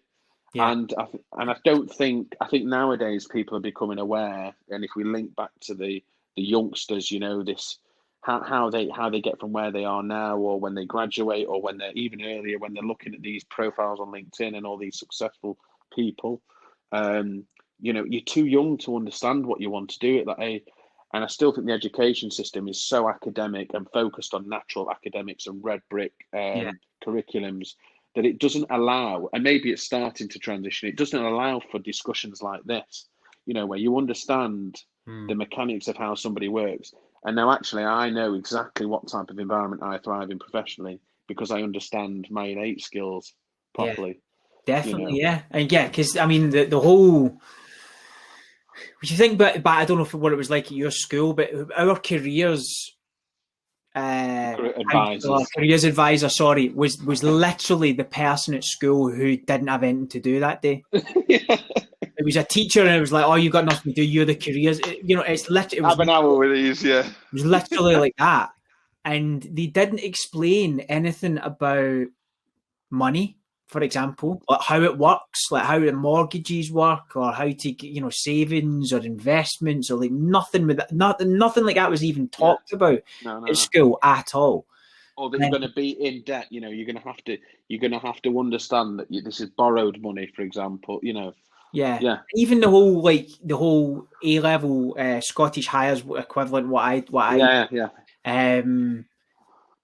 That it taught you how to learn in some ways, but it didn't prepare you for the university experience at all. Because when you there's no structure, you go from like 25 in a class, hands-on, high touch in terms of the teachers, access and time and stuff, and then you all of a sudden you find yourself in a lecture with 500 people. And you're in a library by yourself, and you get a reading list, and it's something so bizarre. And then even you do that for like 3 years, and you still don't know. I mean, what? And I think the most important thing is you don't have to know what you want to be. No, that's exactly right. And you don't have to know at 16. You don't have to know at 14. You don't have to know at 21. You don't even have to know at 30. No. You can be whatever you want to be. I mean, I couldn't be an NBA basketball player, for example. But I just don't think you need to have it figured out. No. And I think that's the change. I think or even whilst you're there. I agree, and I think that's the mindset, and that's certainly something I'll teach my own, daughter. That it's okay to not know what it is that you want to do, and for her to understand and be comfortable. First of all, try and give her a life that's far more stable than I've had, or maybe possibly you've had. That's the starting ground, and then just like you say, it's just about guidance. And interestingly, at uni, I played football for the uni for a bit. I also did some boxing as well, until I realised, that there was a young lad in Salford who could absolutely whoop me, who was only 15. I think I had 4 amateur fights, and one of them absolutely whooped me. And I thought, this is not for me. This. Although it was the best discipline that I'd ever had. I must admit it was, some of the best discipline. So sports had gone by that point, and it was very much. I mean, you were part of the Manchester scene for a while. I mean, yeah, it was a heavy party scene, and not necessarily just drink and substance and stuff like that. The nightlife, and coming into it, I didn't actually go to. What I learned at university was where I didn't understand how to operate as an adult, and that were the lessons that I learned. So I'd moved from not fitting in, having some turbulent experiences, very different, very difficult educational, managing to get through the education process, getting to a point where actually I'd got this new start and I'd got this freedom and I'd got this brand that I could build. I matured. I finally got a bit of facial hair and things like that. Finally women were noticing me, one or two anyway, and it meant that I could start again. And for me, university was actually more about rebuilding myself as a character, and sort of letting go of the past that I thought, but the past always catches up with you if you don't deal with it. Yeah.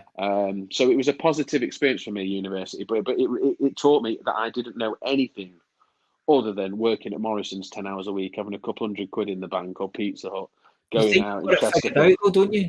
You think you've got it figured out at that age, and you're so sure of yourself. I was thinking, I've like, what adulthood is like what's the issue here? This is this is easy, boring.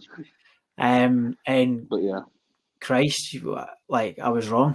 it gets harder. You are still a baby in many ways at that age, even like 20, 21 years old, there's still loads of stuff that you need to upskill yourself on from an adult perspective. So it's like, yeah. So did you actually enjoy the whole like uni thing then, like the studying and doing all of that sort of stuff? Was that all right for you? So I didn't enjoy it. I didn't really put much effort into it.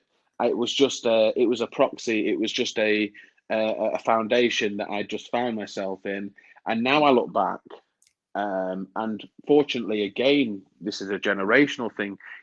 We walked away with a certain amount of debt that's manageable, and compared to our kids, if they've got no economic support or family wealth or network. $9,000, £27,000 plus your student. That's unsurmountable amounts of debt. We had an opportunity to get a degree, which was still valid again in those times. In terms of most companies were still traditional enough to expect you to have had a degree. Yeah. Whereas there's a lot of apprenticeships. There's a lot of other vocational ways to get into the workplace for youngsters and talent these days. And for me, it was going through the motions. I managed to get a 2-1, and I couldn't afford to do the LPC to turn to get the solicitor's license, because at the time, which is another discussion, I have a problem with the judicial system, but it breeds an inherent wealthy, affluent pipeline of people working in the judicial system because they can afford to pay them through the bar or through the LPC, whereas I would have had to take out a loan for 7 years. So I just thought, I got to 21. Football hadn't worked out. I loved this city. I didn't have much money. I didn't really know what I wanted to do. My degree was useful, but it wasn't the career. I didn't want to go down into law or criminology or criminal law or anything like that. So I was at a point where I was, again, this 21-year-old starting again, thinking, what do I do now? And at that point, it was 2009, 2010. So it was the economic crash at that point as well. And that what led me to a very interesting first job as a graduate management trainee for enterprise, rent a car. Right. Possibly one of the worst. So that must have been because I moved to Manchester in 2008.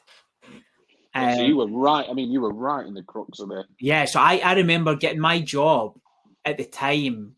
I left Newcastle where I'd lived and worked, studied for 5 years, worked for 3 years. So I'd been in Newcastle for 8 years. Went to Newcastle in 2000, and the reason I took the job that I took, which was in Altrincham, and I lived I lived in Manchester city centre was because it was working for a recruitment company called Elan IT, and who are now Experis, part of the Manpower Group. Yeah. And the reason why I went with them in the end was because it was a public sector team. It was central government, and that was the only reassurance, sector that was hiring. Like, obviously, financial services was just like decimated, and and that was I thought that was a safe area to be in because of the public sector funding and all that sort of stuff. So that's why I ended up in Manchester, was to work in central government stuff. So I was living in Manchester but recruiting for London, like Cabinet Office, Ministry of Justice, some of the security services and stuff like that. So it was an interesting interesting time. But so our paths must have crossed at around about that time then. Yes, yeah, absolutely, yeah. I was in Manchester from 2008 to 2012. And then exactly. I remember. Yeah, I remember. Yeah, so definitely. So I started in. There's an interesting story. So that's where my career started, and given that this is the human side of the humans of tech, a heavy part of working for a rental company is being able to have a license. And unfortunately, I made a foolish mistake when I was younger, and one night was very, very drunk and left and foolishly drove home. I say home, I actually drove to my ex-girlfriend at the time, and was chucking stones at the window to realise that it was actually a parent's window. So obviously they came out. A dad drove me home, who I knew very well. So he wasn't best pleased. This was 2 a.m. Very silly mistake. Anyway, got back in the car, and there is a point to this story. And when I was starving, I went to get a pepperoni pizza. And what this does is just show that everybody's human and still makes mistakes. driving down a one-way street, and sort of just pulled up just to get this pizza, nudged this car, and it was a police car. 2 coppers sat in front of it, and they just looked at me and was like, is this seriously happening? Has he just driven down a one-way street and just bumped into us? And I'm in handcuffs, screaming for a pepperoni passion, and it's but what it. I mean, like you were saying earlier, out of every traumatic or difficult experience comes opportunity. Yeah. As a result, I lost that job, and I applied for something that was called a graduate project management consultant, and then that has been the foundation to everything else. All my successes. That's it. That point onwards. I remember seeing. Did you ever see the commencement speech from Steve Jobs when he stood up? Commencement speech, and he says you can never connect the dots looking forward. You can only connect the dots looking back. And when I saw that for the first time, and I heard it for the first time, I didn't really understand what he meant until a few years later, and then it's still ringing in my head. But it's so true in so many areas of your life that, like, at the time, you've got no idea how this is a pivotal point. You've got no idea how huge a moment can be until 3, 4, 10 years in the future. You can actually link every single thing that's happened back to that one thing. Exactly that. And you're like, well, if that never happened, my life would be completely exactly different. So it's like something like as crazy as that's led to where I am today. To where it's madness. And I think it's an important lesson as well for those, youngsters who are trying to find themselves professionally, personally. You can't. It just goes to show that it doesn't even have to be a positive thing that happens. You're not really in control. You're never really in control of your life. You're just in control of a moment in time, and it's about how you react after something's happened. That's important.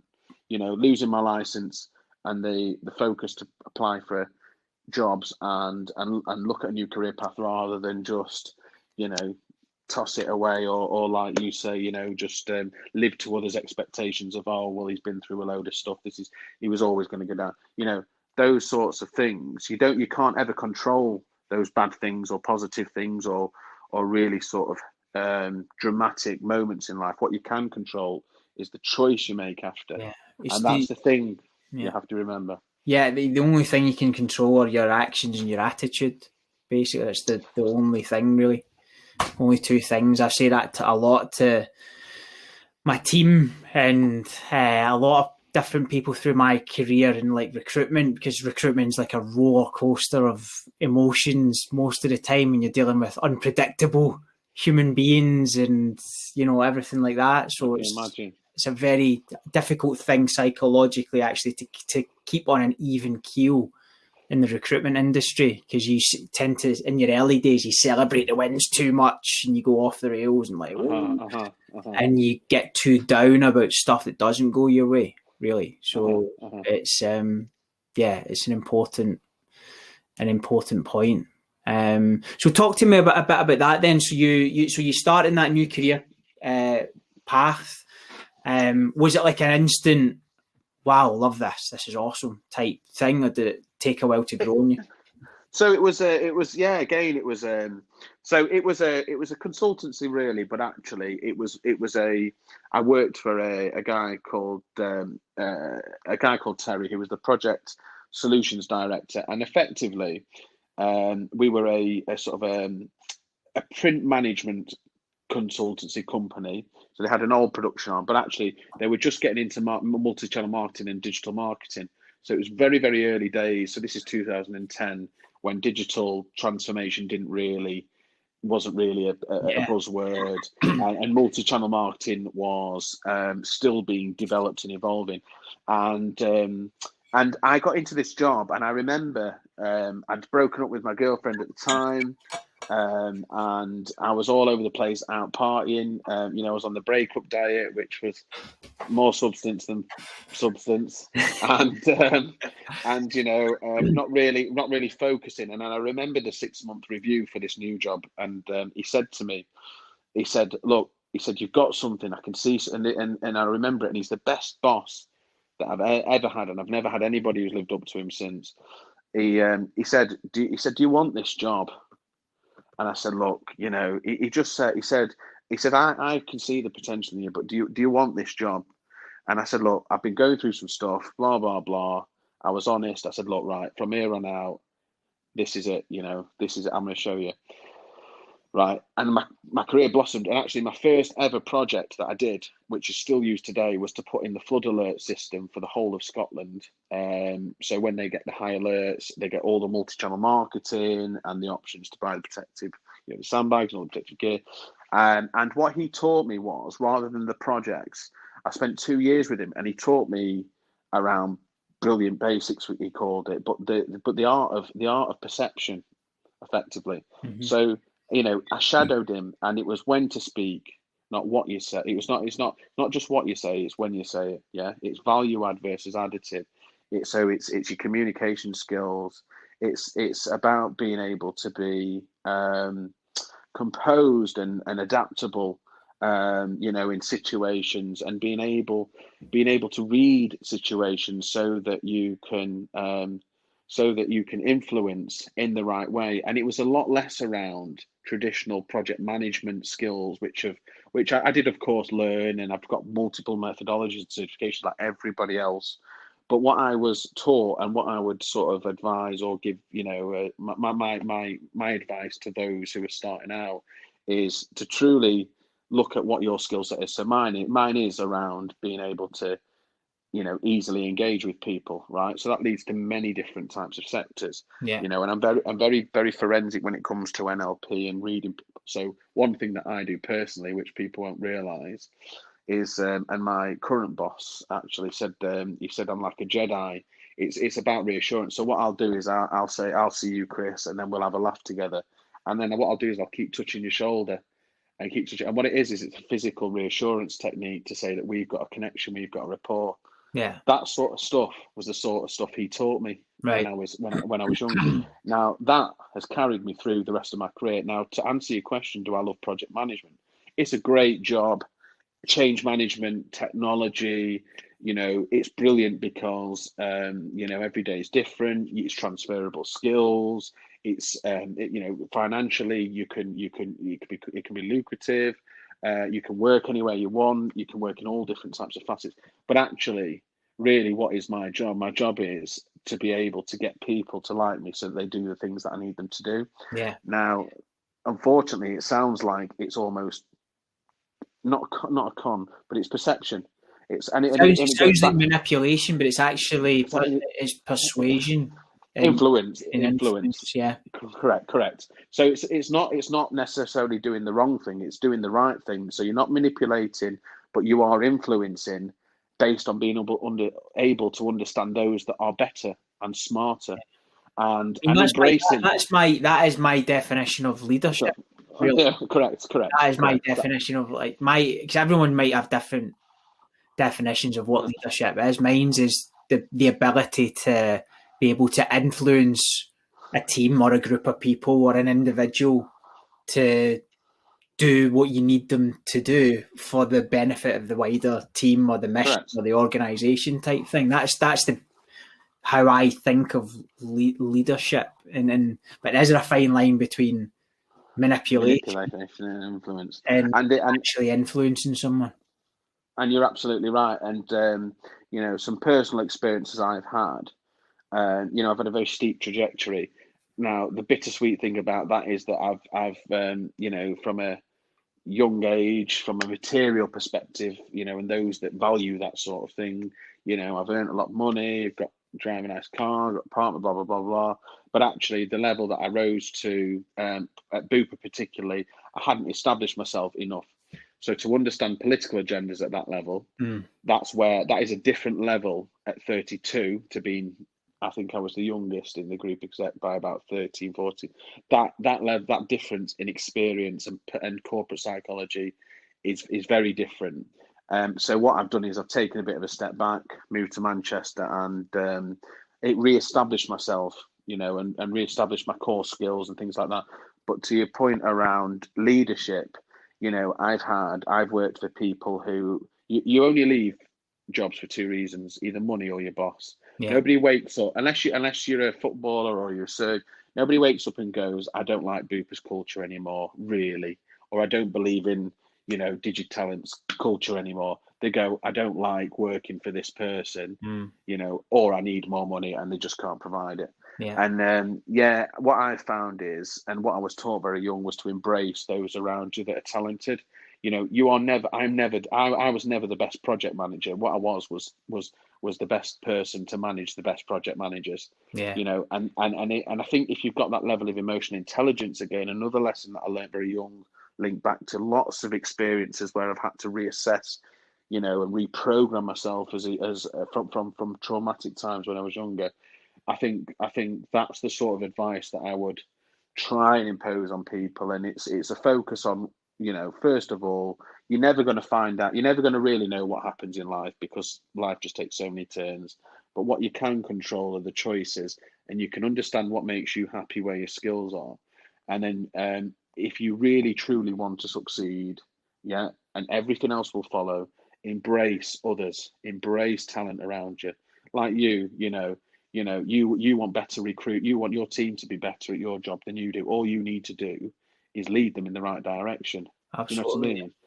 I think, but there's the difficulty in that when you work with enough leaders and you've been in and around leadership for a long enough time, is that you realise that for me, the most important character trait for any leader, I think, is humility. Yeah, and that's where fear comes in. Yeah, that's where fear and insecurity. Because if you don't have the humility, you don't listen to other people. Correct. You can never hold your hand up to say that you were wrong. Correct. You can never admit that you've got a way to go in terms of development. And what another thing is as well is that you're always kind of the first to speak. So what you were saying there about your best boss is something that rung really true with me, because some of my best bosses taught me that as a leader, you should be the last person to speak, because what you don't want to do is chime in people straight away. You let people think for themselves and come up with a plan themselves, and then you tell them, at the end, what your thinking is, because otherwise you just have a group full of people who will end up agreeing with what you're saying, even if subconsciously. It's a very valuable point. It's almost like planting seeds. You're getting them to come to the outcome, and it's like, and again, humility. You might not be right. There might be ideas and things that I think you're absolutely right, and I do think that all of this it sounds so simple when you say it.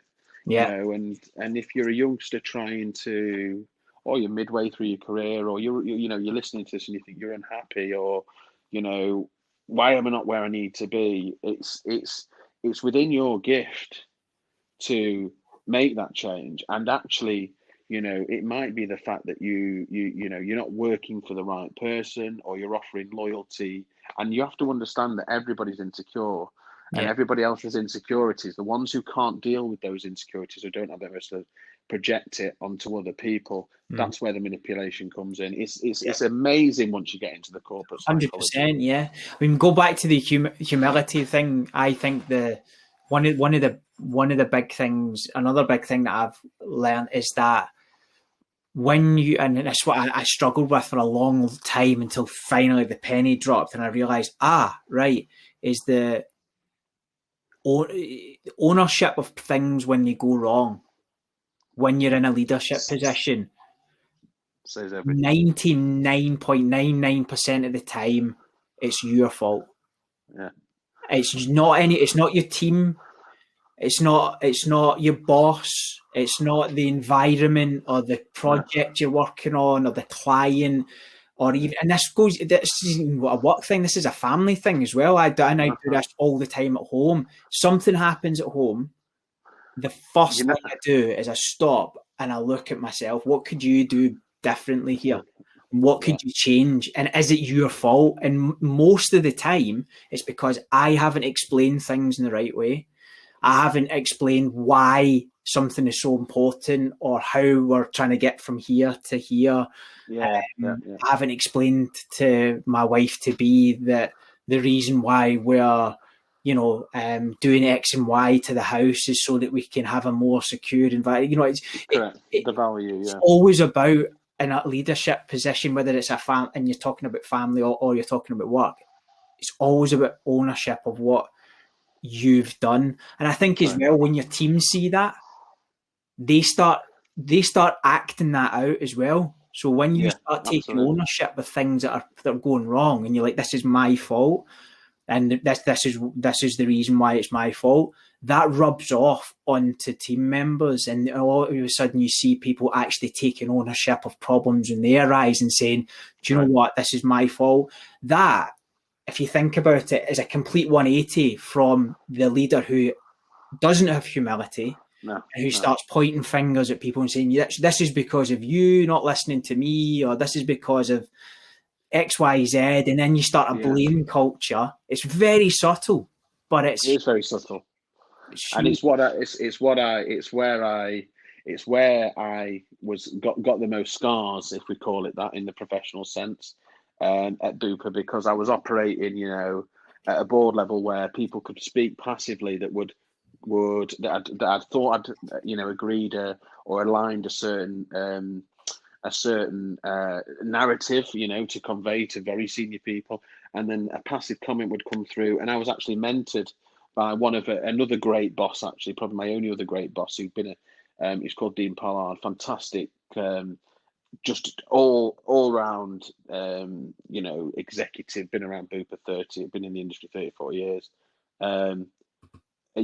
Just all round great leader. One of those people where you go into a meeting and he just got some magic. But he was, the one to give me the mentoring around the fact that, this is why you're reflecting and thinking, actually, I look quite bad here now because of that passive. You can't get away from that. All you can do is control how you are yourself. So So where are we at that point in terms of your career then? So Yeah. Okay. So the final sort of segment of life, and I think there's two elements to this, both professional and personal, which have brought me to sort of where I am today, and to a point where I actually pretty much, maybe similar to yourself, and many other people, as you approach your sort of, as you get married and approach, your early 30s and you have children, it's almost like you get to a point of realization that actually not everything isn't all right in whatever relative form it transpires. So before I get to that point, I'm early 20s. My now current wife, beautiful Iranian, only one with no inherent wealth whatsoever in the whole of the Middle East, but beautiful Iranian. Roxy Kashani, she's been an absolute. She's just everything that you look for in a partner. She's loyal. She's got the family values. She plucked me out of the crowd, I think, at Cocoon in the Park one year at 22. You were probably there as well, Crespo. Might have been, mate. Might well have been. And I'm in this sort of, I'm working with this consultancy doing these projects where actually I'm being taught about what it means to be a good operator. I then, to sort of fast track slightly, you're sort of on I think I started on 14 or 15 grand a year. Your motivation, whether you like it or not, and I was fortunate enough to learn the right skills, have a set of traumatic experiences which had turned into catalysts of positivity that I could use to progress and read people. But actually, my focus at that point was on I need to get to 30 grand, or if I can just get to this, it's natural. You can't help but be money focused, right? And one of the lessons that I've learned is that if you're good at something, the money will come, right? And it's a very hard thing to stick to and to discipline yourself to do, because the easiest thing to do, and in recruitment's a great industry, move for a little bit more money. Yeah. Move, or think you're going to hit the big commissions, not being able to cope when you're down, like you said, having that composure. It's exactly the same anywhere else. So I fast tracked. So I moved into software, for a company called Noble Systems, where it was more project management, but I earned a few more grand, wasn't very happy. Again, small soft tech company. I then moved around a little bit. Eventually came to a company called Think Money Group, which is in Manchester. And I must admit, one of the best CEOs happens to be Greek, also, Steve Stylianou. So this day I still speak to. And again, he was another poignant figure in my life who taught me about business, and really where my project management started was there. So it was end-to-end project management, everything in terms of sort of risk management, stakeholder management, project controls, everything end-to-end in terms of the actual job. But what I learned there was about financial industry, technology, and business. He used to give me, he was one of those that had just taken a bit of a shine to me. He could see the potential, see I was a bit of a rough diamond, and effectively exposed me to what ended up being a really successful collaboration with Capital One. We launched this credit card proposition that was new in the industry. And that's when I started to learn a lot more around what it means to have a commercial understanding of the work that you do. Now, that's where you move from being somebody in a role to somebody who's wanting to move into a leadership position that happens to have a particular skill set. Because ultimately, what I learned was I moved then through to being a program manager, which is, effectively managing multiple projects, larger scale, larger budgets, managing teams of project managers, less task focused, more management. That was at the co-op. So I moved into retail, and that was part of their rollout, because at the time they were rebuilding their brands because of all of the issues with Paul Flowers and his tendency to want to party with rent boys and things like that, as well as be a priest. And anyway, point being, I got some program management experience there, and then it led me to where my career really blossomed, which was Bupa. Now, Bupa was a fantastic environment. Not only was it healthcare, it was also financial services, because it was insurance. and I did a host of roles there. Started as a program manager, proved my worth, ended up being an interim portfolio director for a big regulatory piece of work because the FCA came in, as you'll be very, very much aware, introduced a lot of regulations into the insurance space and the private medical space, and just generally around sort of financial conduct. And through a little bit of luck, which is an important point, most of life is elements of luck and being in the right place at the right time. I then managed the UK change function, so I got some department head experience there, and I was managing the project managers. That's really where I started to learn about my intrinsic value and the fact that my passion really wasn't project management. It just happened to be my skill set and my vocation. Actually, I liked investing in people. I cared about whether my staff were happy. I did simple things. I remember one particular time where I introduced a manager's commitment. I always used to go through an appraisal process and think, all we're doing is I'm just telling my manager, why I should get my bonus, or, just going through the motions. What I wanted myself to do and to show value to my staff was all my managers with their teams to make a personal commitment, whether it was a small bit of experience, providing personal experience to them, giving them opportunity in another department, something that just showed a little bit of value. And things like that made me realise that actually that's where my skill set lies in trying to, use my experiences and my ways of thinking to better other people's working environments. And then as we fast forward, I got an opportunity then to go and work for the group exec. So you have a federated model at Bupa. Every country is its own market unit with its C-suite. And then you have the group directors.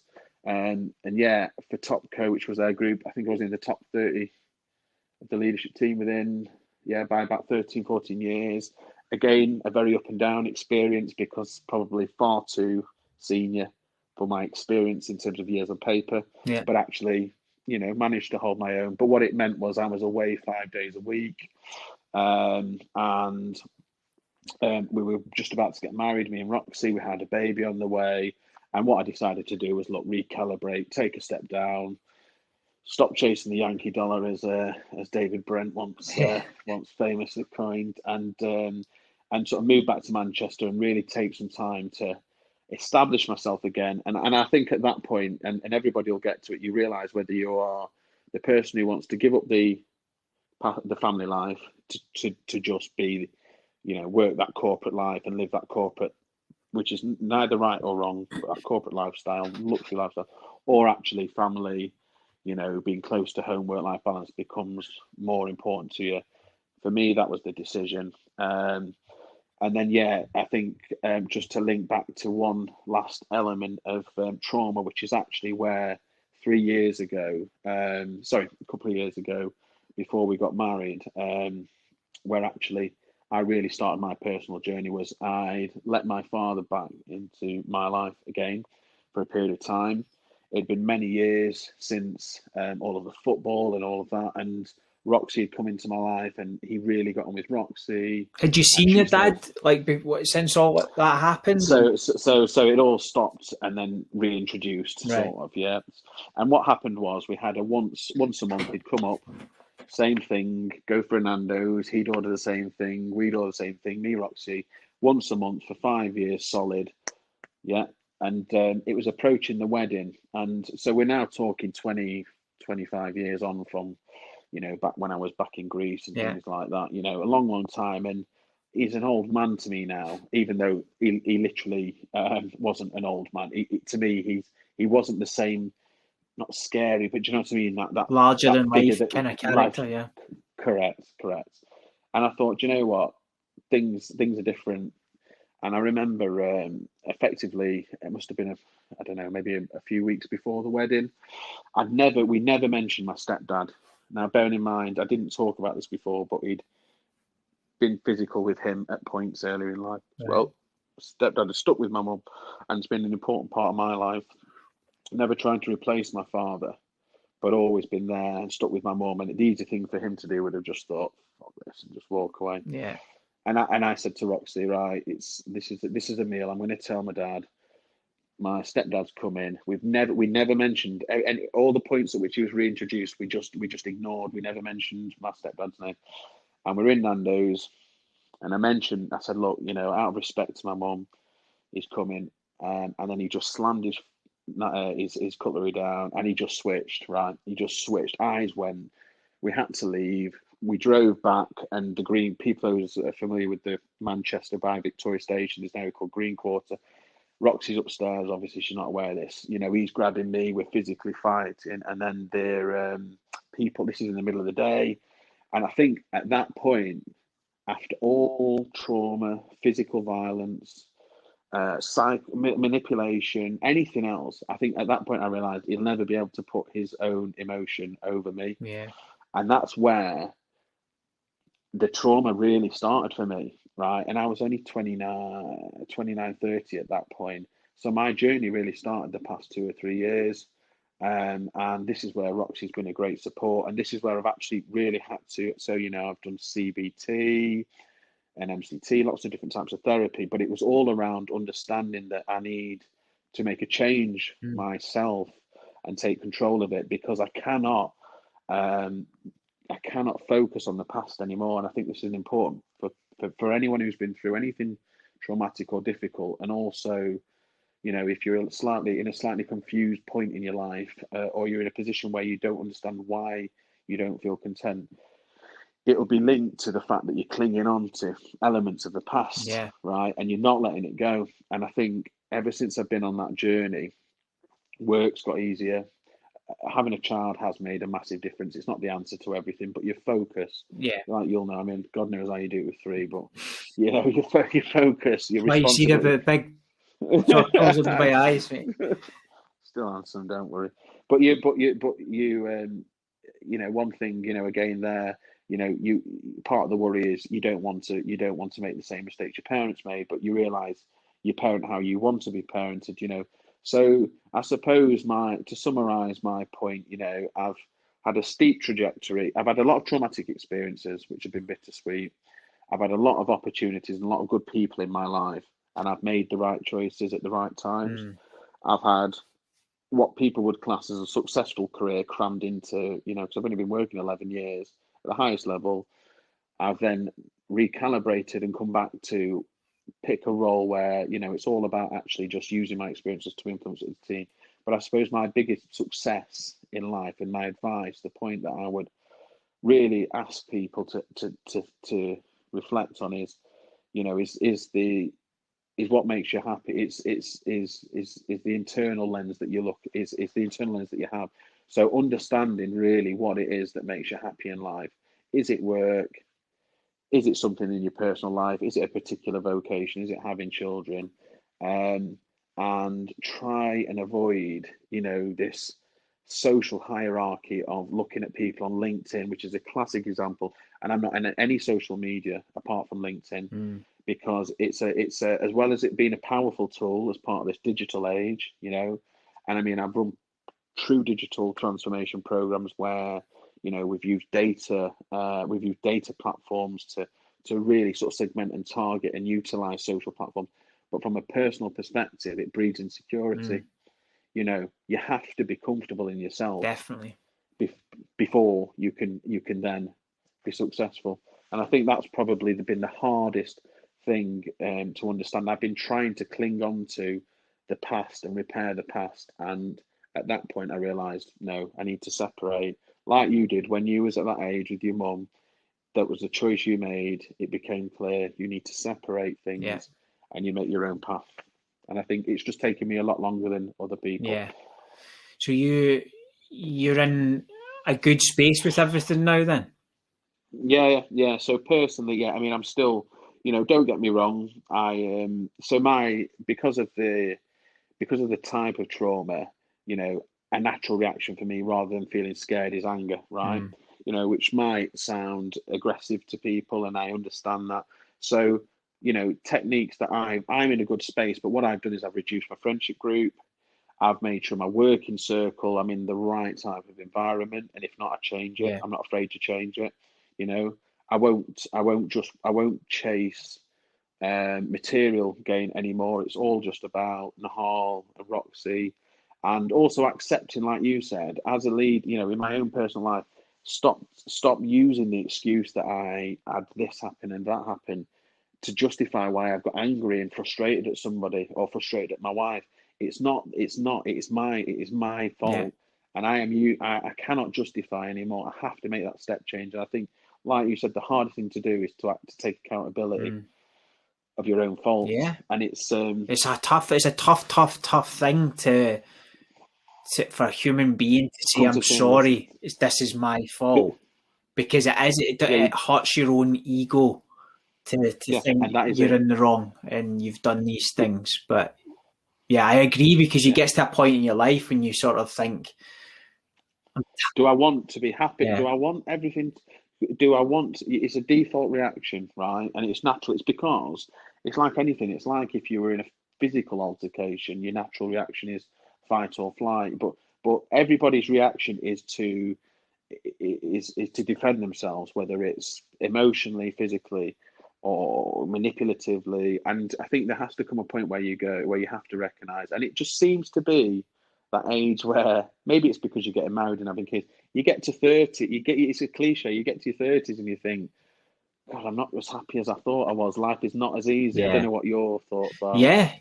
I mean, I've never actually sat down with a counsellor or anyone professional, and I've never once talked to anyone in a professional sense about what happened to me that's interesting. in my younger days. Not because for any other reason other than for a long time I never talked about it to anybody. Like, just didn't talk to anybody about it because I didn't know what to say. I didn't know if people would treat me different. I didn't know.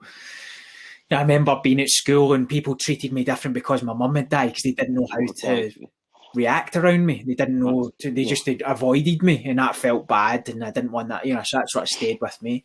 But I think now that I'm a lot older and I've had kids and stuff, I would actually quite like to sit and talk about stuff, because I can be very quick to anger sometimes. And that will be a result of, and I don't know where it comes from.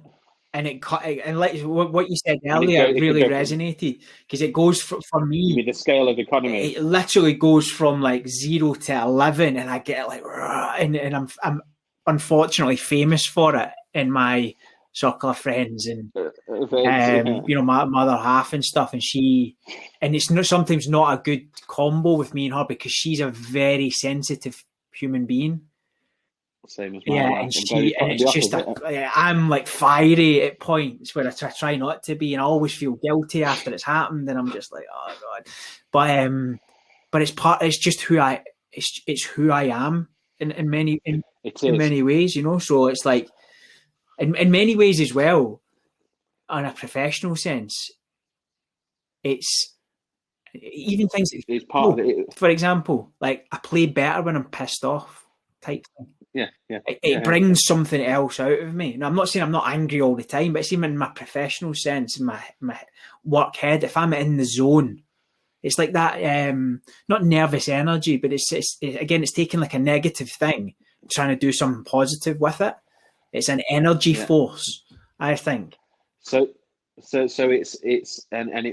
interesting you say that. So it's what you can control, right? So at work and in football, you can because you're completely in control of the output of what you're about to do, either play better or you'll drive more results for the business.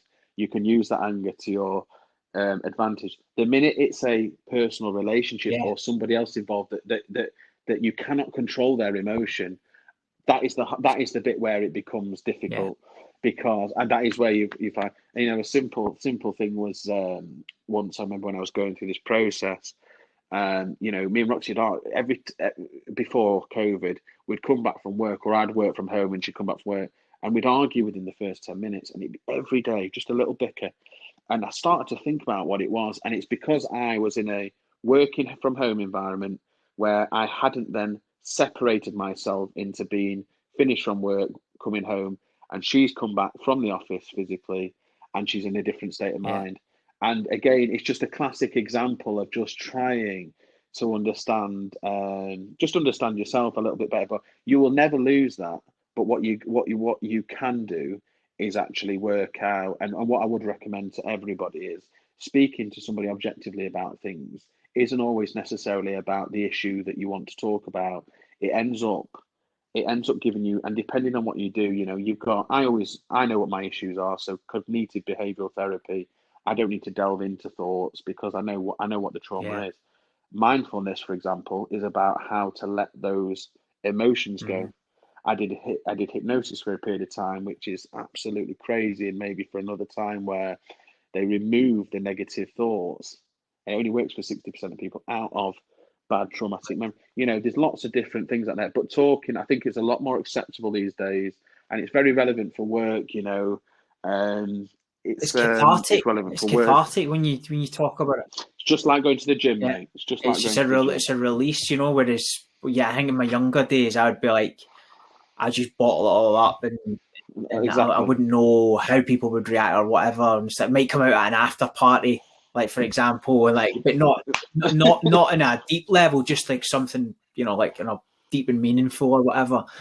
But even then, you brush over stuff. You'd never get into the nitty gritty of it, really. So no, it's something I would actually be interested to kind of explore, because even I'm approaching 40 years old. Like, I'm 39 this year, and I don't know where half this behaviour comes from or what it's linked to. Like, it sounds like you've been on a much more mature journey of like discovery in that sense, whereas I've kind of left it untapped. And that's what people do. People do leave it. I've been forced to, right? I'd have left it, mate. The natural thing to do is to leave it, because what you're doing is, like we said before, you're managing symptoms. You've got a good job. You're a good dad. You've got a wife. You've got your family around you. People think they're okay, but I was forced into a point where actually, potentially it's not right. I needed medication, things like that, and I was off work for a period of time, and I had other stuff which I won't go into, but it forced me down that route. So it's not a natural thing to talk, and especially as a bloke, but I'd recommend it to anyone listening, and anybody who it doesn't even have to be traumatic. It just has.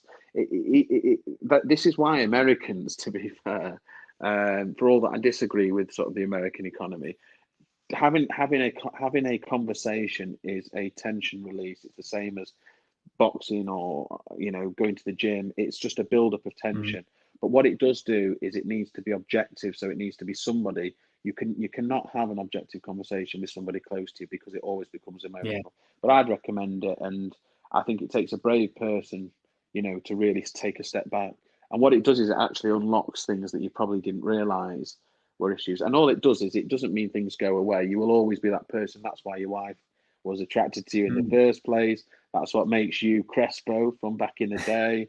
That's why you are the way you are. That's why you've been successful with your work and your business. But there does come a point where you have to recognize that, it's not know me, know my ways, if that makes sense.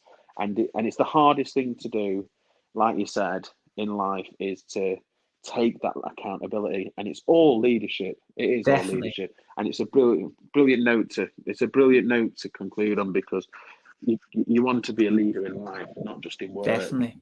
And I think once you figure that out, everything else comes: money, success, legacy, status, whatever it is you want. But yeah. Well, I think that's the right place to wrap it up, mate. And I tell you what, I've massively enjoyed that conversation. It's been brilliant. Thank you very much for sharing everything. And it's just great to know that you're in a really good place, mate. And obviously new dad, and career going well, and in spite of all of the stuff that's happened in the past. But what an amazing story, and thank you so much for sharing it with us. Yeah, no, I appreciate it. And if ever anybody is listening to this and they ever want to reach out, I'm more than I'm an open book, and or if they've got similar experiences, or if if something just resonated with you, more than happy for you to reach out. Where can they find you? Just on LinkedIn? LinkedIn, yeah, LinkedIn. All my details are on LinkedIn, and my witty posts.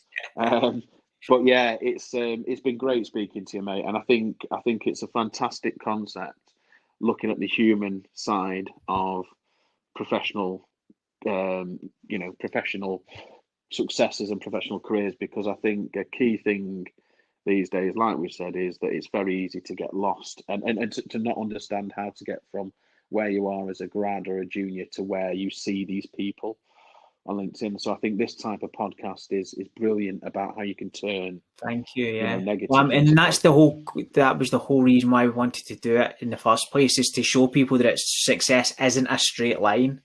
It's a squiggly up and down mess, and like half the time people don't know what's going on in the middle of it. But you just have to trust that everything in the future will, work out one way or another, basically. But that's why these stories are so important for people coming through school and uni, and even people who are in 40s and 50s and 60s, maybe thinking about career changes, or something's happened at home and everything. And that's why I wanted to shine a light on these types of stories, and because I don't think we hear enough real talk when it comes to the leaders in the technology space. You just don't hear. It's all what people want you to and not because it's in a profession. It's a slight taboo subject. That's why I wanted to go there as well, because it's kind of 1 foot in Facebook, 1 foot in LinkedIn type thing, but it's real and it's honest and it's authentic, and that's why I've enjoyed the conversation so much, mate. So thank you once more for taking the time. Anytime. It's been amazing. No problem. And we'll wrap it up there. Good man. Excellent.